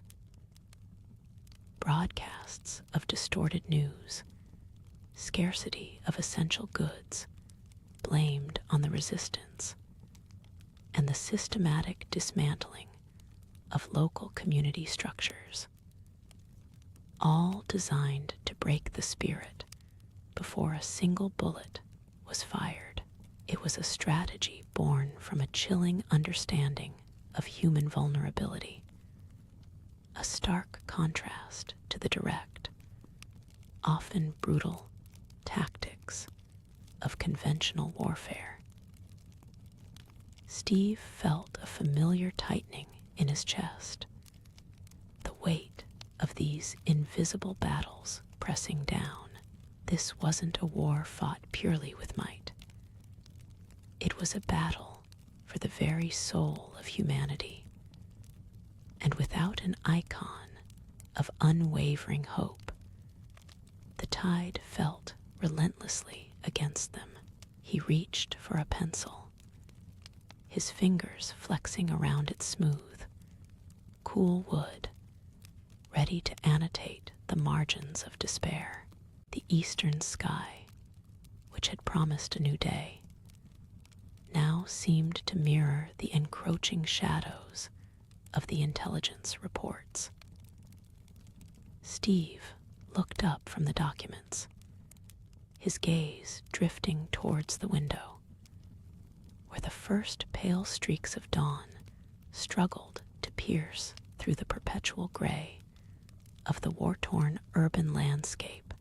Outside, buildings, pockmarked and worn, stood as silent sentinels to a city perpetually on edge, its populace living under the heavy cloud of uncertainty. The profound absence of a rallying cry, a symbol to stand against the growing despair, was palpable. He was merely a strategist, a mind, not the shining beacon the world so desperately needed. The silence of the room felt heavier now, filled with the unspoken pleas of a fractured world. Steve's pencil moved, a whisper of graphite on the page, circling key phrases, underlining chilling statistics. His hand thin and pale, pressed harder than necessary, a physical manifestation of his internal resistance to the despair on the page. The faint smell of aged paper mingled with the lingering bitterness of the coffee, a subtle reminder of the quiet, arduous hours he poured into understanding the enemy's tactics. He focused on the patterns, the subtle shifts in Hydra's methods, searching for the invisible threads that might unravel their psychological war machine. Each note was a silent defiance, a commitment to understanding what others might overlook, a refusal to be broken by the insidious nature of their enemy.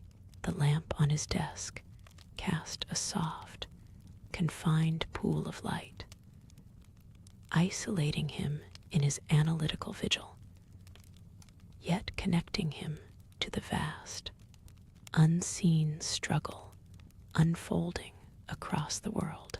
Beyond the confined circle of his desk lamp, the office stretched into shadows, lined with shelves heavy with binders and more maps, each a testament to the meticulous, unglamorous work of intelligence gathering. A distant, rhythmic click-clack of a typewriter from down the hall offered a faint, steady counterpoint to the silence, a quiet testament to the ceaseless, bureaucratic machinery grinding on even in the darkest hours of war. Steve paused, his gaze drifting to a framed photograph on his desk. A group of fresh-faced recruits, their smiles naive against the backdrop of a training camp. His own youthful, unassuming face was among them, a stark reminder of the path not taken, the serum not received, the ache in his joints. A persistent companion was a dull counterpoint to the vivid memories of their shared hope, now tempered by the grim reports before him. A low hum of a radio, almost imperceptible until the silence stretched, drifted from an adjacent room, carrying fragments of a distorted news report. The voice, smooth and confident, twisted facts with chilling efficiency, painting resistance fighters as criminals and Hydra as the bringers of order. It was the pacification method in action, weaving its insidious spell.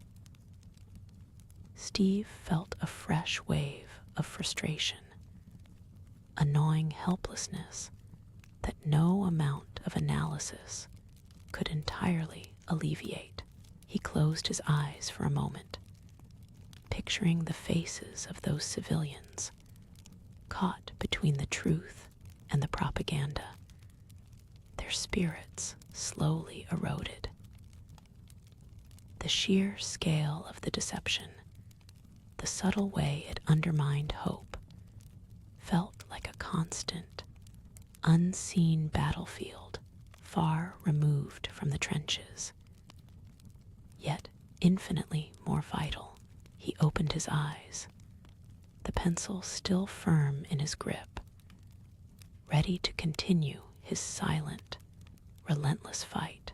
Steve's gaze, though heavy with the weight of the past, sharpened as it returned to the immediate task. He pushed the photograph aside gently, the smooth wood of the frame cool beneath his fingertips, and spread a new set of reconnaissance photos across the desk. These weren't mere reports, They were fragments of a terrible mosaic, pieces of Hydra's burgeoning influence, captured often at great personal risk.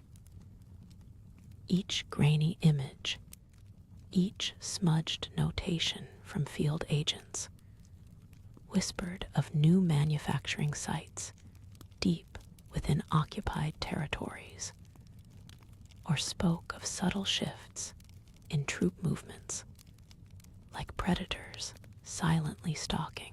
His pencil now moved with a purpose, not just to circle, but to connect, to draw lines between seemingly disparate data points. He was searching for the skeletal structure of their operations, for the veins that fed their growing power. As the hours bled into one another, the picture that emerged was stark, painted in shades of grim strategy and relentless expansion. Hydra's reach, unhindered by a unified, inspiring opposition, stretched further than any intelligence estimate had dared to predict just months prior. Their propaganda, subtle and insidious, was twisting hope into fear in captured territories, a psychological weapon as potent as any bomb. Steve noted the recurring patterns of civilian coercion, the systematic dismantling of local resistance, and the chilling efficiency with which Hydra absorbed resources and manpower without a symbol, a shining ideal to rally around. Resistance movements struggled to find common ground, fracturing under the pressure of such overwhelming force. His heart ached not just for the numbers on the page, but for the faces of the people represented, the silent sufferers caught in the cogs of Hydra's monstrous machine. The cold burn of the intelligence reports seeped into Steve's bones, a chill far deeper than the evening air. He pressed his palms flat against the wooden desk, feeling the faint grain under his fingertips, an anchor in the swirling chaos of information. Each circled detail, each urgent annotation from the field was a thread in a tapestry of fear and control that Hydra was expertly weaving across the continent. He saw not just numbers and locations, but the shattered morale of a people, the crushing weight of occupation, the silent desperation that had no voice to rally it, no emblem to inspire it. A profound weariness settled into his shoulders, heavy and unyielding. The sheer scale of their adversary's ambition, its ruthless efficiency, was a suffocating blanket over the fragmented resistance. He reopened his eyes to the familiar, dim confines of his room, the shadows gathering in the corners like old friends.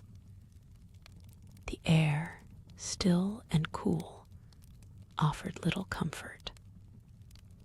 Slowly, deliberately, Steve pushed away from the desk, his movements measured, almost hesitant. His gaze drifted to the window, a grimy pane of glass that offered only a blurred view of the city's rooftops, faint and indistinct in the pervasive gloom. Beyond the glass, the endless night held the world captive, a canvas upon which the war painted its grim realities. He could imagine the faint, almost imperceptible tremor of distant explosions, the muted wail of a siren in another district, carrying on the wind like a mournful song. The cold glass of the window offered little solace. Steve turned away, a sigh escaping his lips, barely audible in the quiet room. His steps carried him to a small, worn armchair tucked into a corner, beside a low table. On the table lay a collection of simple items: a half-empty mug, a stack of old newspapers, and a leather-bound sketchpad, its cover softened by years of use.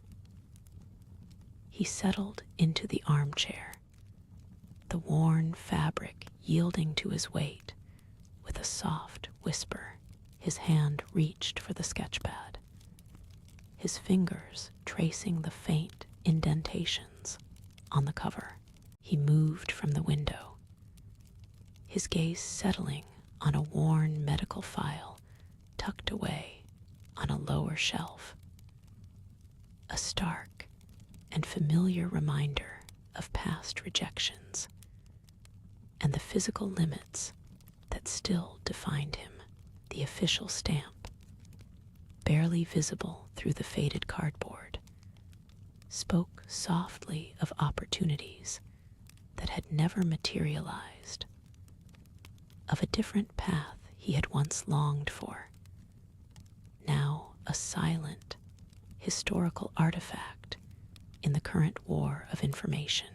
The quiet presence of the file was a constant echo of his own fragility, a stark counterpoint to the towering strength of the enemy he now fought from the shadows. His fingers, slender but steady, retrieved the file. The thin cardboard felt cool against his fingertips, and the quiet rustle of old paper was the only sound as he carefully opened it. Each page laid bare a familiar litany of ailments, a humble testament to a body that had never quite matched the fierce spirit burning within. The memory of Dr. Erskine's kind but firm refusal, a moment both pivotal and heartbreaking, echoed faintly in the still air, a ghost of what might have been, never quite fading.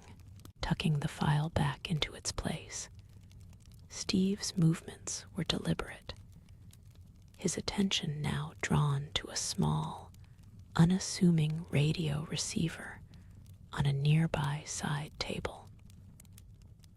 Its solitary green light, a soft, almost hopeful beacon, pierced the pervasive dimness of the room. His fingers, thin and precise, carefully adjusted the worn dial. A silent search through the ever-present static for the faint, coded whispers of distant resistance networks. This quiet, unseen battlefield of airwaves, where patience was paramount and encrypted messages were the only weapons, was now the front line of his personal war. The crisp, stark words on the page described a body ill-suited for the brutalities of war. Each diagnosis, each numerical value, was a cold, objective testament to the limits that confined him. He traced a finger along the medical code for his asthma, a chronic companion that had always curtailed his ambitions, a relentless whisper of what he could never be. The ink, faded with time, still carried the weight of the past, a clear echo of the medical verdict that that sealed his fate, separating him from the heroic ideal he so desperately wished to embody. This slim file was the true uniform he wore in this conflict, a constant, tangible reminder of his physical vulnerability in a world demanding unwavering strength. He closed the file with a soft sigh, the sound barely disturbing the room's silence. His gaze lifted, not to the distant city lights this time, but to a map pinned crudely to the wall beside his desk. Jagged lines of red and black ink marred its surface, starkly outlining the rapidly expanding territories under Hydra's iron grip. Each new mark was a fresh wound, a silent testament to the dwindling hope in the Allied war rooms, a grim mosaic of a world slipping deeper into despair without a clear beacon. The sheer, overwhelming scale of the enemy's progress pressed down on the quiet room, a heavy, unspoken burden. His hand, after setting the file aside, moved instinctively towards a stack of well-worn pencils and a fresh ream of coarse paper. Here, amidst the quiet solitude of his room, he found his own battlefield. The flicker of the desk lamp cast long, dancing shadows as he picked up a charcoal stick, its dark tip poised above the blank page. He saw the world not through a rifle sight, but through the sharp, unforgiving lines of propaganda posters, carefully crafted to ignite a flicker of defiance in the hearts of the weary, to remind them of the inherent good they fought to preserve. This was his contribution, his quiet, persistent act of rebellion against the encroaching darkness. The map, a silent battlefield under the soft lamplight, drew his gaze to the heart of Europe. A stark black mark consumed what was once Paris, its iconic avenues and cafes now just a deeper shade of despair on the crumpled paper. He imagined the quiet streets, the muffled sounds of a city under occupation, the stark contrast to the vibrant life that once pulsed there.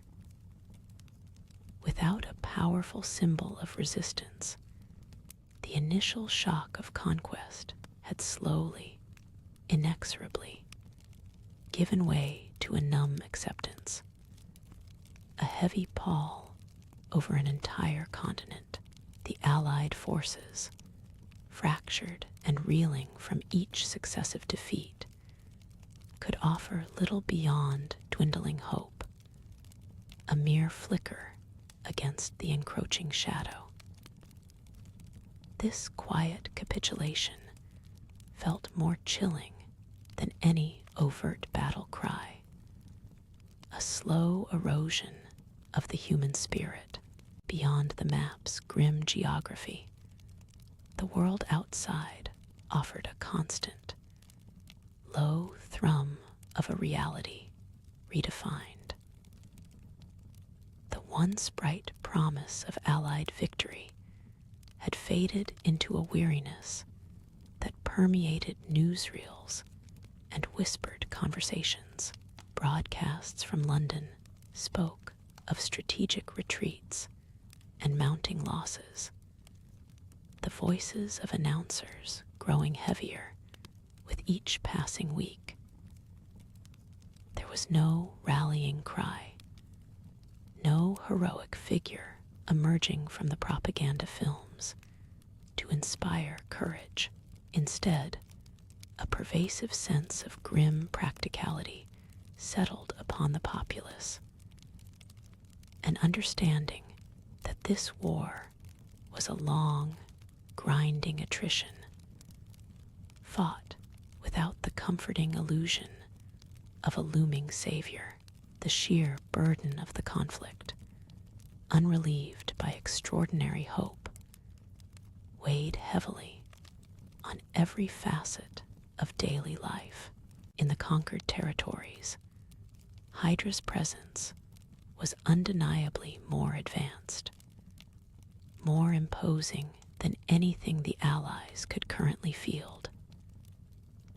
Stories filtered through, hushed and fearful, of sleek, dark vehicles patrolling streets that had once known horse-drawn carts, of energy weapons that hummed with an otherworldly power, factory complexes, now repurposed under Hydra's cold logic, churned out these machines with chilling efficiency. Their imposing, angular structures piercing the sky where church steeples once stood. The very air in these places felt different, charged with a technological hum, and the constant, silent vigilance of a well-armed, unyielding authority. This wasn't just occupation, it was a deliberate, total re-engineering of society under a new, formidable power, driven by science, untempered by conscience. The quiet desperation found its way even into the sterile confines of the military medical labs, far from the front lines.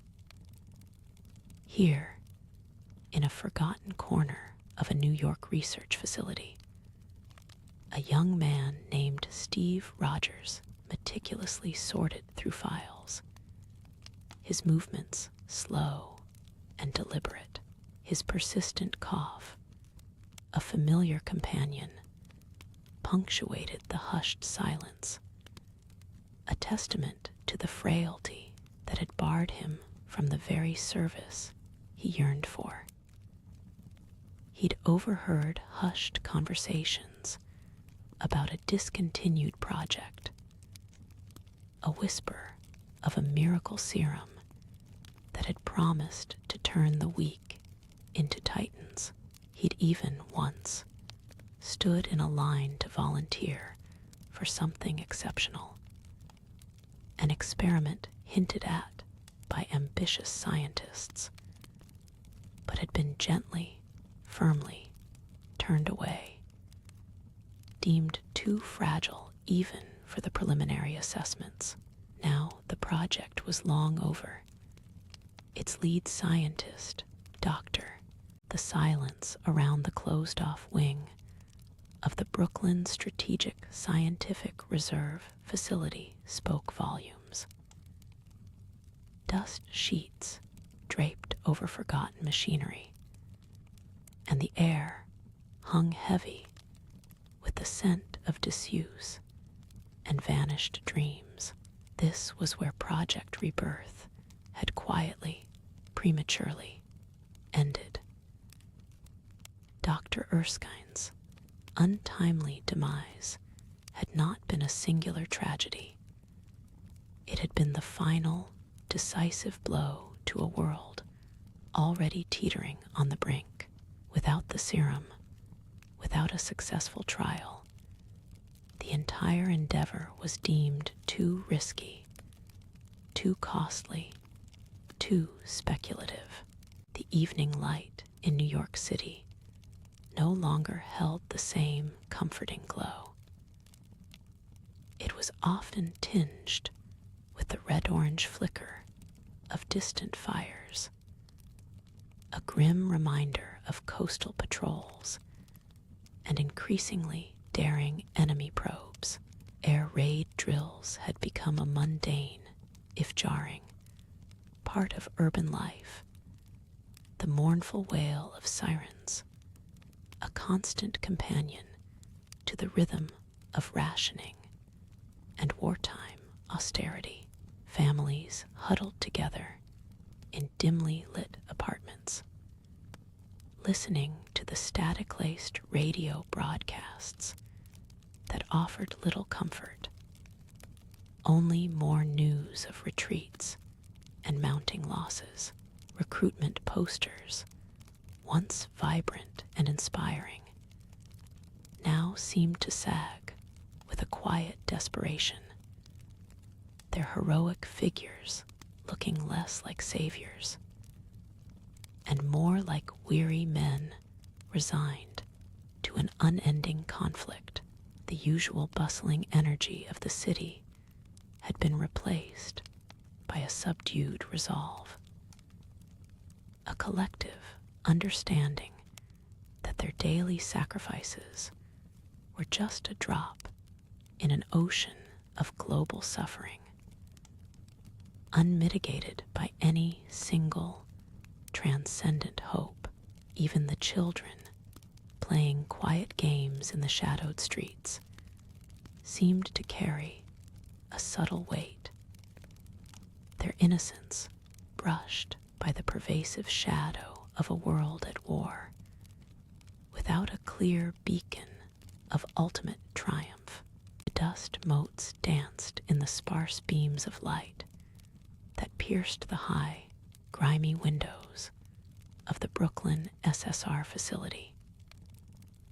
Steve Rogers, a thin silhouette against the faint glow, continued his meticulous work, his fingers calloused not from labor, but from the constant clenching born of his underlying frailty, sorted through aging requisition forms and equipment manifests. The papers, brittle with time, felt like whispers from a past that refused to fade. He coughed, a dry, rattling sound that seemed to echo in the deserted wing, then carefully placed a stack of documents into a box labeled Archived, Project Lambda, Unused Materiel. It was a meaningless task, a way to occupy a body too weak for the front lines, a mind too sharp to simply sit idle. He knew intimately the silence of a dream deferred, a hope extinguished. Outside the facility, the city carried its heavy burden with a stoic, weary resignation.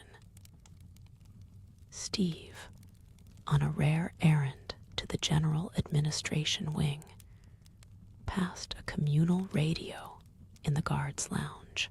The low, crackling voice of a news announcer spoke not of victories, but of strategic withdrawals, of grim new fronts, and the unwavering resolve that rang hollow without genuine triumph. He saw the faces of the guards, their eyes holding a weary knowing, devoid of the bright-eyed patriotism once fueled by propaganda films. The absence of a tangible hero, a symbol to rally around, had settled deeply into the collective psyche, leaving behind a hard, practical resolve that lacked inspiration. The pervasive sense of unending attrition, mentioned in hushed tones, was no longer just a rumor. It was a felt presence, a cold shadow cast over the entire nation. Each passing day brought a new report of Hydra's seemingly unstoppable advance across Europe, their strange, advanced weaponry leaving destruction in its wake, and no one seemed to have an answer. The grim news of Hydra's seemingly unstoppable advance across Europe hurtled into a palpable, heavy air that pressed down on every street, every home. It wasn't just fear, it was a deeper, more insidious weariness, a quiet acceptance of a fight that felt increasingly unwinnable. The vibrant advertisements of wartime patriotism, once plastered on every available surface, now seemed to peel at the edges, their bright colors fading under the ever-present pall of smoke and uncertainty. People spoke in hushed tones, their glances darting, as if even words carried the weight of impending doom. Children played with a subdued energy, their games often mimicking the distant, droning sounds of unseen aircraft, a somber reflection of the adult world that surrounded them. The very fabric of the city seemed to absorb the collective dread, turning familiar avenues into shadowed canyons where hope struggled to find purchase.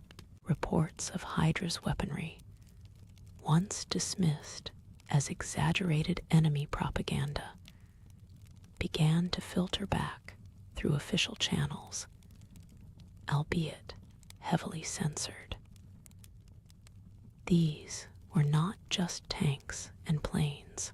Whispers spoke of colossal, hulking war machines that moved with an unnatural, grinding hum, leaving behind craters of impossible depth and structures twisted beyond recognition.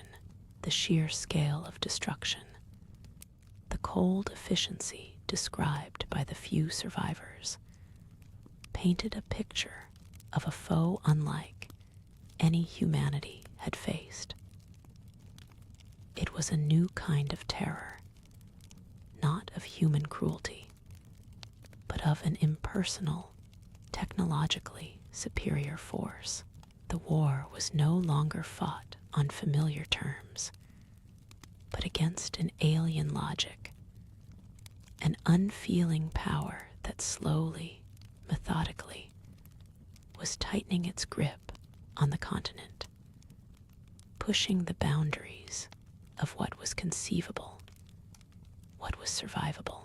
Deep within the SSR facility, Steve Rogers felt the weight of these distant battles more acutely than most.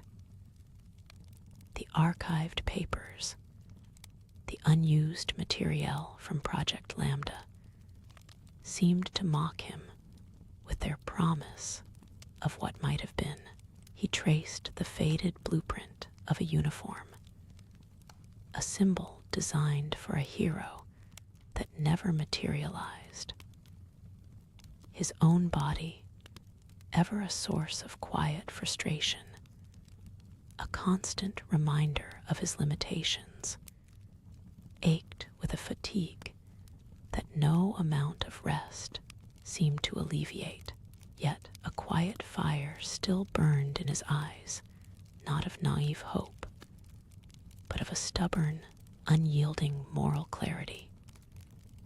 He knew that even without the serum, even without the strength, the fight was still his, albeit in the shadows, far from the grand stages of heroism. A solitary vigil against a gathering darkness that threatened to consume everything.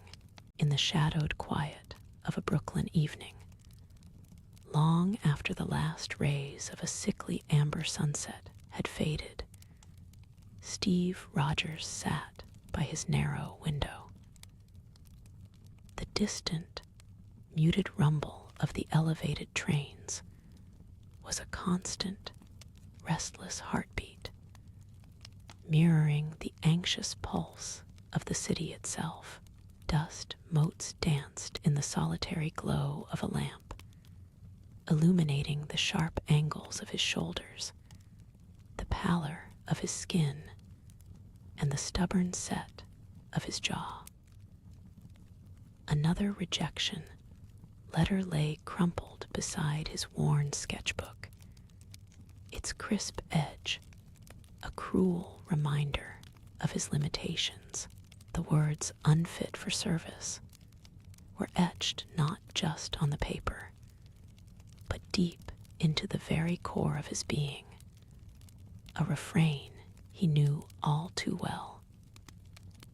Yet, even in this profound weariness, a quiet fire flickered in his blue eyes, a stubborn conviction that refused to be extinguished by the encroaching darkness. He traced the faint outline of a drawn shield, an idealized symbol that existed only in his imagination, a silent promise to a world that desperately needed a hero. Days bled into weeks, each sunrise bringing renewed reports of Hydra's relentless advance, etching deeper lines of worry on every face in the city. Though denied the uniform he so desperately yearned for, Steve found his own battlefield in the quieter corners of the war effort. He volunteered at a local distribution center, his slight frame hauling crates of supplies that seemed almost too heavy for him, his movements slow but unwavering. The scent of stale cardboard and rationed coffee clung to the air, mingling with the unspoken anxieties of the other volunteers, mostly women and older men. He rarely spoke of his countless rejections, instead offering quiet encouragement, a steady hand, and a genuine smile to those who felt the crushing weight of the war. His physical weakness was a constant, visible truth, yet his spirit, bright and unyielding, became a subtle beacon for those around him, a quiet testament to a hope that refused to die even as the world darkened. One blustery afternoon, as winter's chill seeped into the very bones of the city, a young boy, no older than 10, dropped a heavy sack of flour, scattering white dust across the worn wooden floor. Tears welled in the boy's eyes, not just from the mishap, but from the cumulative weight of the war's relentless pressure. Steve, who had been meticulously restacking canned goods, knelt beside him, his gaze soft and understanding. Without a word, he helped the boy scoop the flour back into its sack, his thin fingers methodical and patient. He offered no lecture, only a shared moment of quiet, human resilience. The boy, still sniffling, looked up at Steve, and for a fleeting moment saw not just a slight man, but a quiet strength that transcended physical might. In a world starved for symbols of hope, Steve Rogers, with his unwavering heart, was unknowingly beginning to forge a different kind of shield, one woven from quiet decency and persistent empathy, offering a fragile flicker against the ever-deepening gloom. The rhythm of the distribution center became Steve's own unsteady heartbeat. Each day unfolded in a series of predictable motions. The creak of the loading bay door, the rustle of burlap sacks, the dull thud of canned goods stacked on rough wooden shelves, his hands, thin and often chapped, carefully arranged provisions, moving with a surprising economy of effort, a learned efficiency born of necessity. The chill of late autumn began to seep through the brick walls, bringing with it a subtle shift in the city's mood. Even the dim lamps seemed to cast longer, more weary shadows. He remembered the comforting warmth of the murmurs from the streets, once distant, began to echo more clearly within the distribution center's walls. Radios, now tuned low and broadcasting almost constantly from the small break room, carried increasingly grim reports. Steve would listen during his meager lunch break, a hard biscuit and weak coffee, as the voice crackled with updates of Hydra's unrelenting push through Europe. New names of fallen cities, new casualty figures, each a fresh incision on the collective spirit. The weight of these words seemed to settle upon the shoulders of everyone present, thickening the air with a silent dread.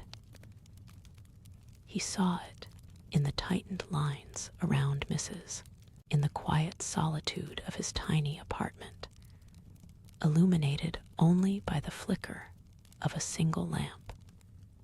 Steve's fingers often returned to his sketchbook. No longer content with just the symbol of the shield, his drawings began to reflect the stark realities he observed and the desperate needs he perceived.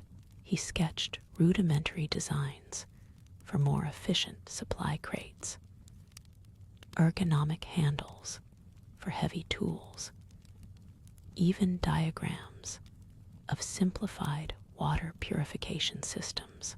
His mind, sharp and analytical, found its own battlefield in engineering solutions for the overlooked logistical challenges of a war-torn world. One particularly cold night, as sleet rattled against his windowpane, he found himself meticulously drawing a conceptual uniform, not one for himself, but for a theoretical soldier, one that prioritized mobility, stealth, and practical utility over grandiosity. He imagined specialized pockets for medical supplies, reinforced padding, and muted colors that would blend into urban shadows rather than stand out. He saw it in the tightened lines around Mrs. Henderson's mouth, the way her usually nimble fingers fumbled with a stack of forms, her usual cheerful hum replaced by a quiet, almost imperceptible sigh. Mr. Petrov, the elderly baker who now helped load sacks, leaned heavily against a wall, his breath coming in ragged whispers, not from exertion, but from a deeper fatigue that seemed to permeate his very bones. The quiet dread, once a faint hum beneath the surface, now felt like a thick fog, muffling voices and dimming the already sparse light. Steve, despite his own gnawing exhaustion, found himself observing these small signs, cataloging them not with judgment, but with a profound, aching empathy. The small act of kindness, a fleeting moment of human connection, served as a quiet reminder amidst the relentless grind. The distribution center, once merely a place for supplies, was slowly transforming into a desperate bastion against the escalating privations of war. Deliveries became less frequent, but more crucial, often arriving with a greater sense of urgency and carrying fewer of the common comforts. Each day brought new instructions for rationing, new lists of shortages. The weight of the world pressed down, not with a sudden crash, but with a slow, inexorable squeeze. Steve felt it in his chest, a constant, dull ache that wasn't entirely physical. By the time the last crate was in place and the day's work winding down, Steve's entire body ached with a deep, pervasive weariness. Each muscle protested, each joint felt stiff and protesting. Yet there was a strange, quiet satisfaction in knowing the work was done, that supplies would reach those who desperately needed them. The distribution center, stripped of its daytime bustle, became a cavern of echoing silence. The faint smell of dust and burlap settling around him like a comforting shroud. He lingered for a moment, listening to the quiet hum of the building, the distant, muffled sounds of the city outside.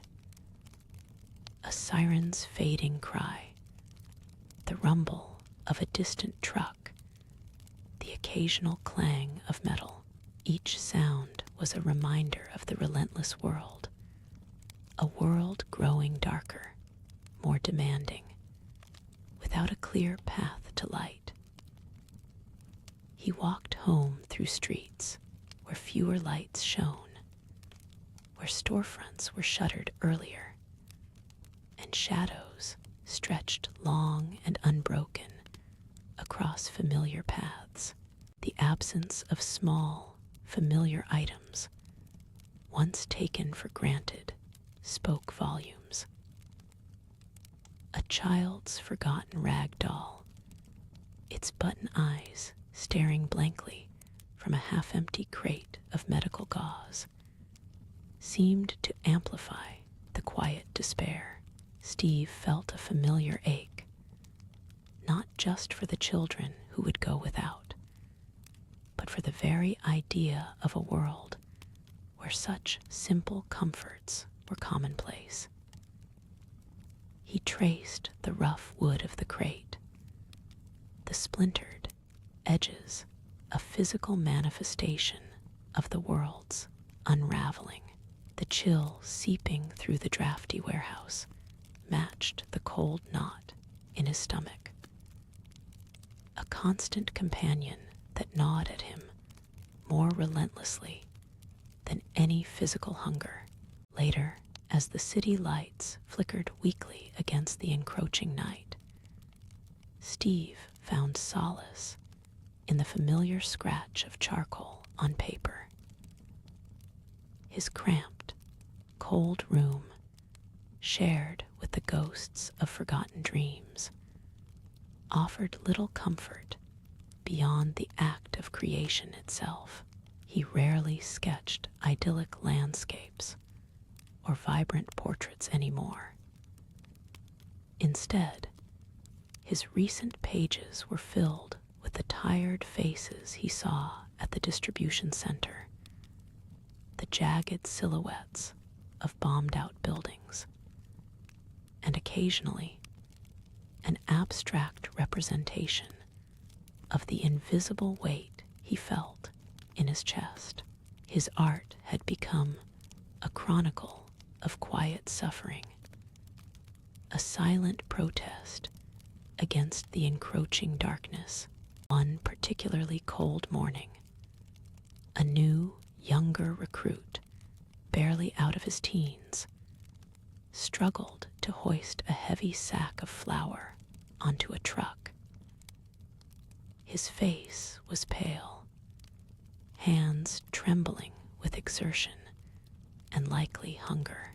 Without a word, Steve, despite his own evident weakness, stepped forward, his small frame positioning itself to share the load.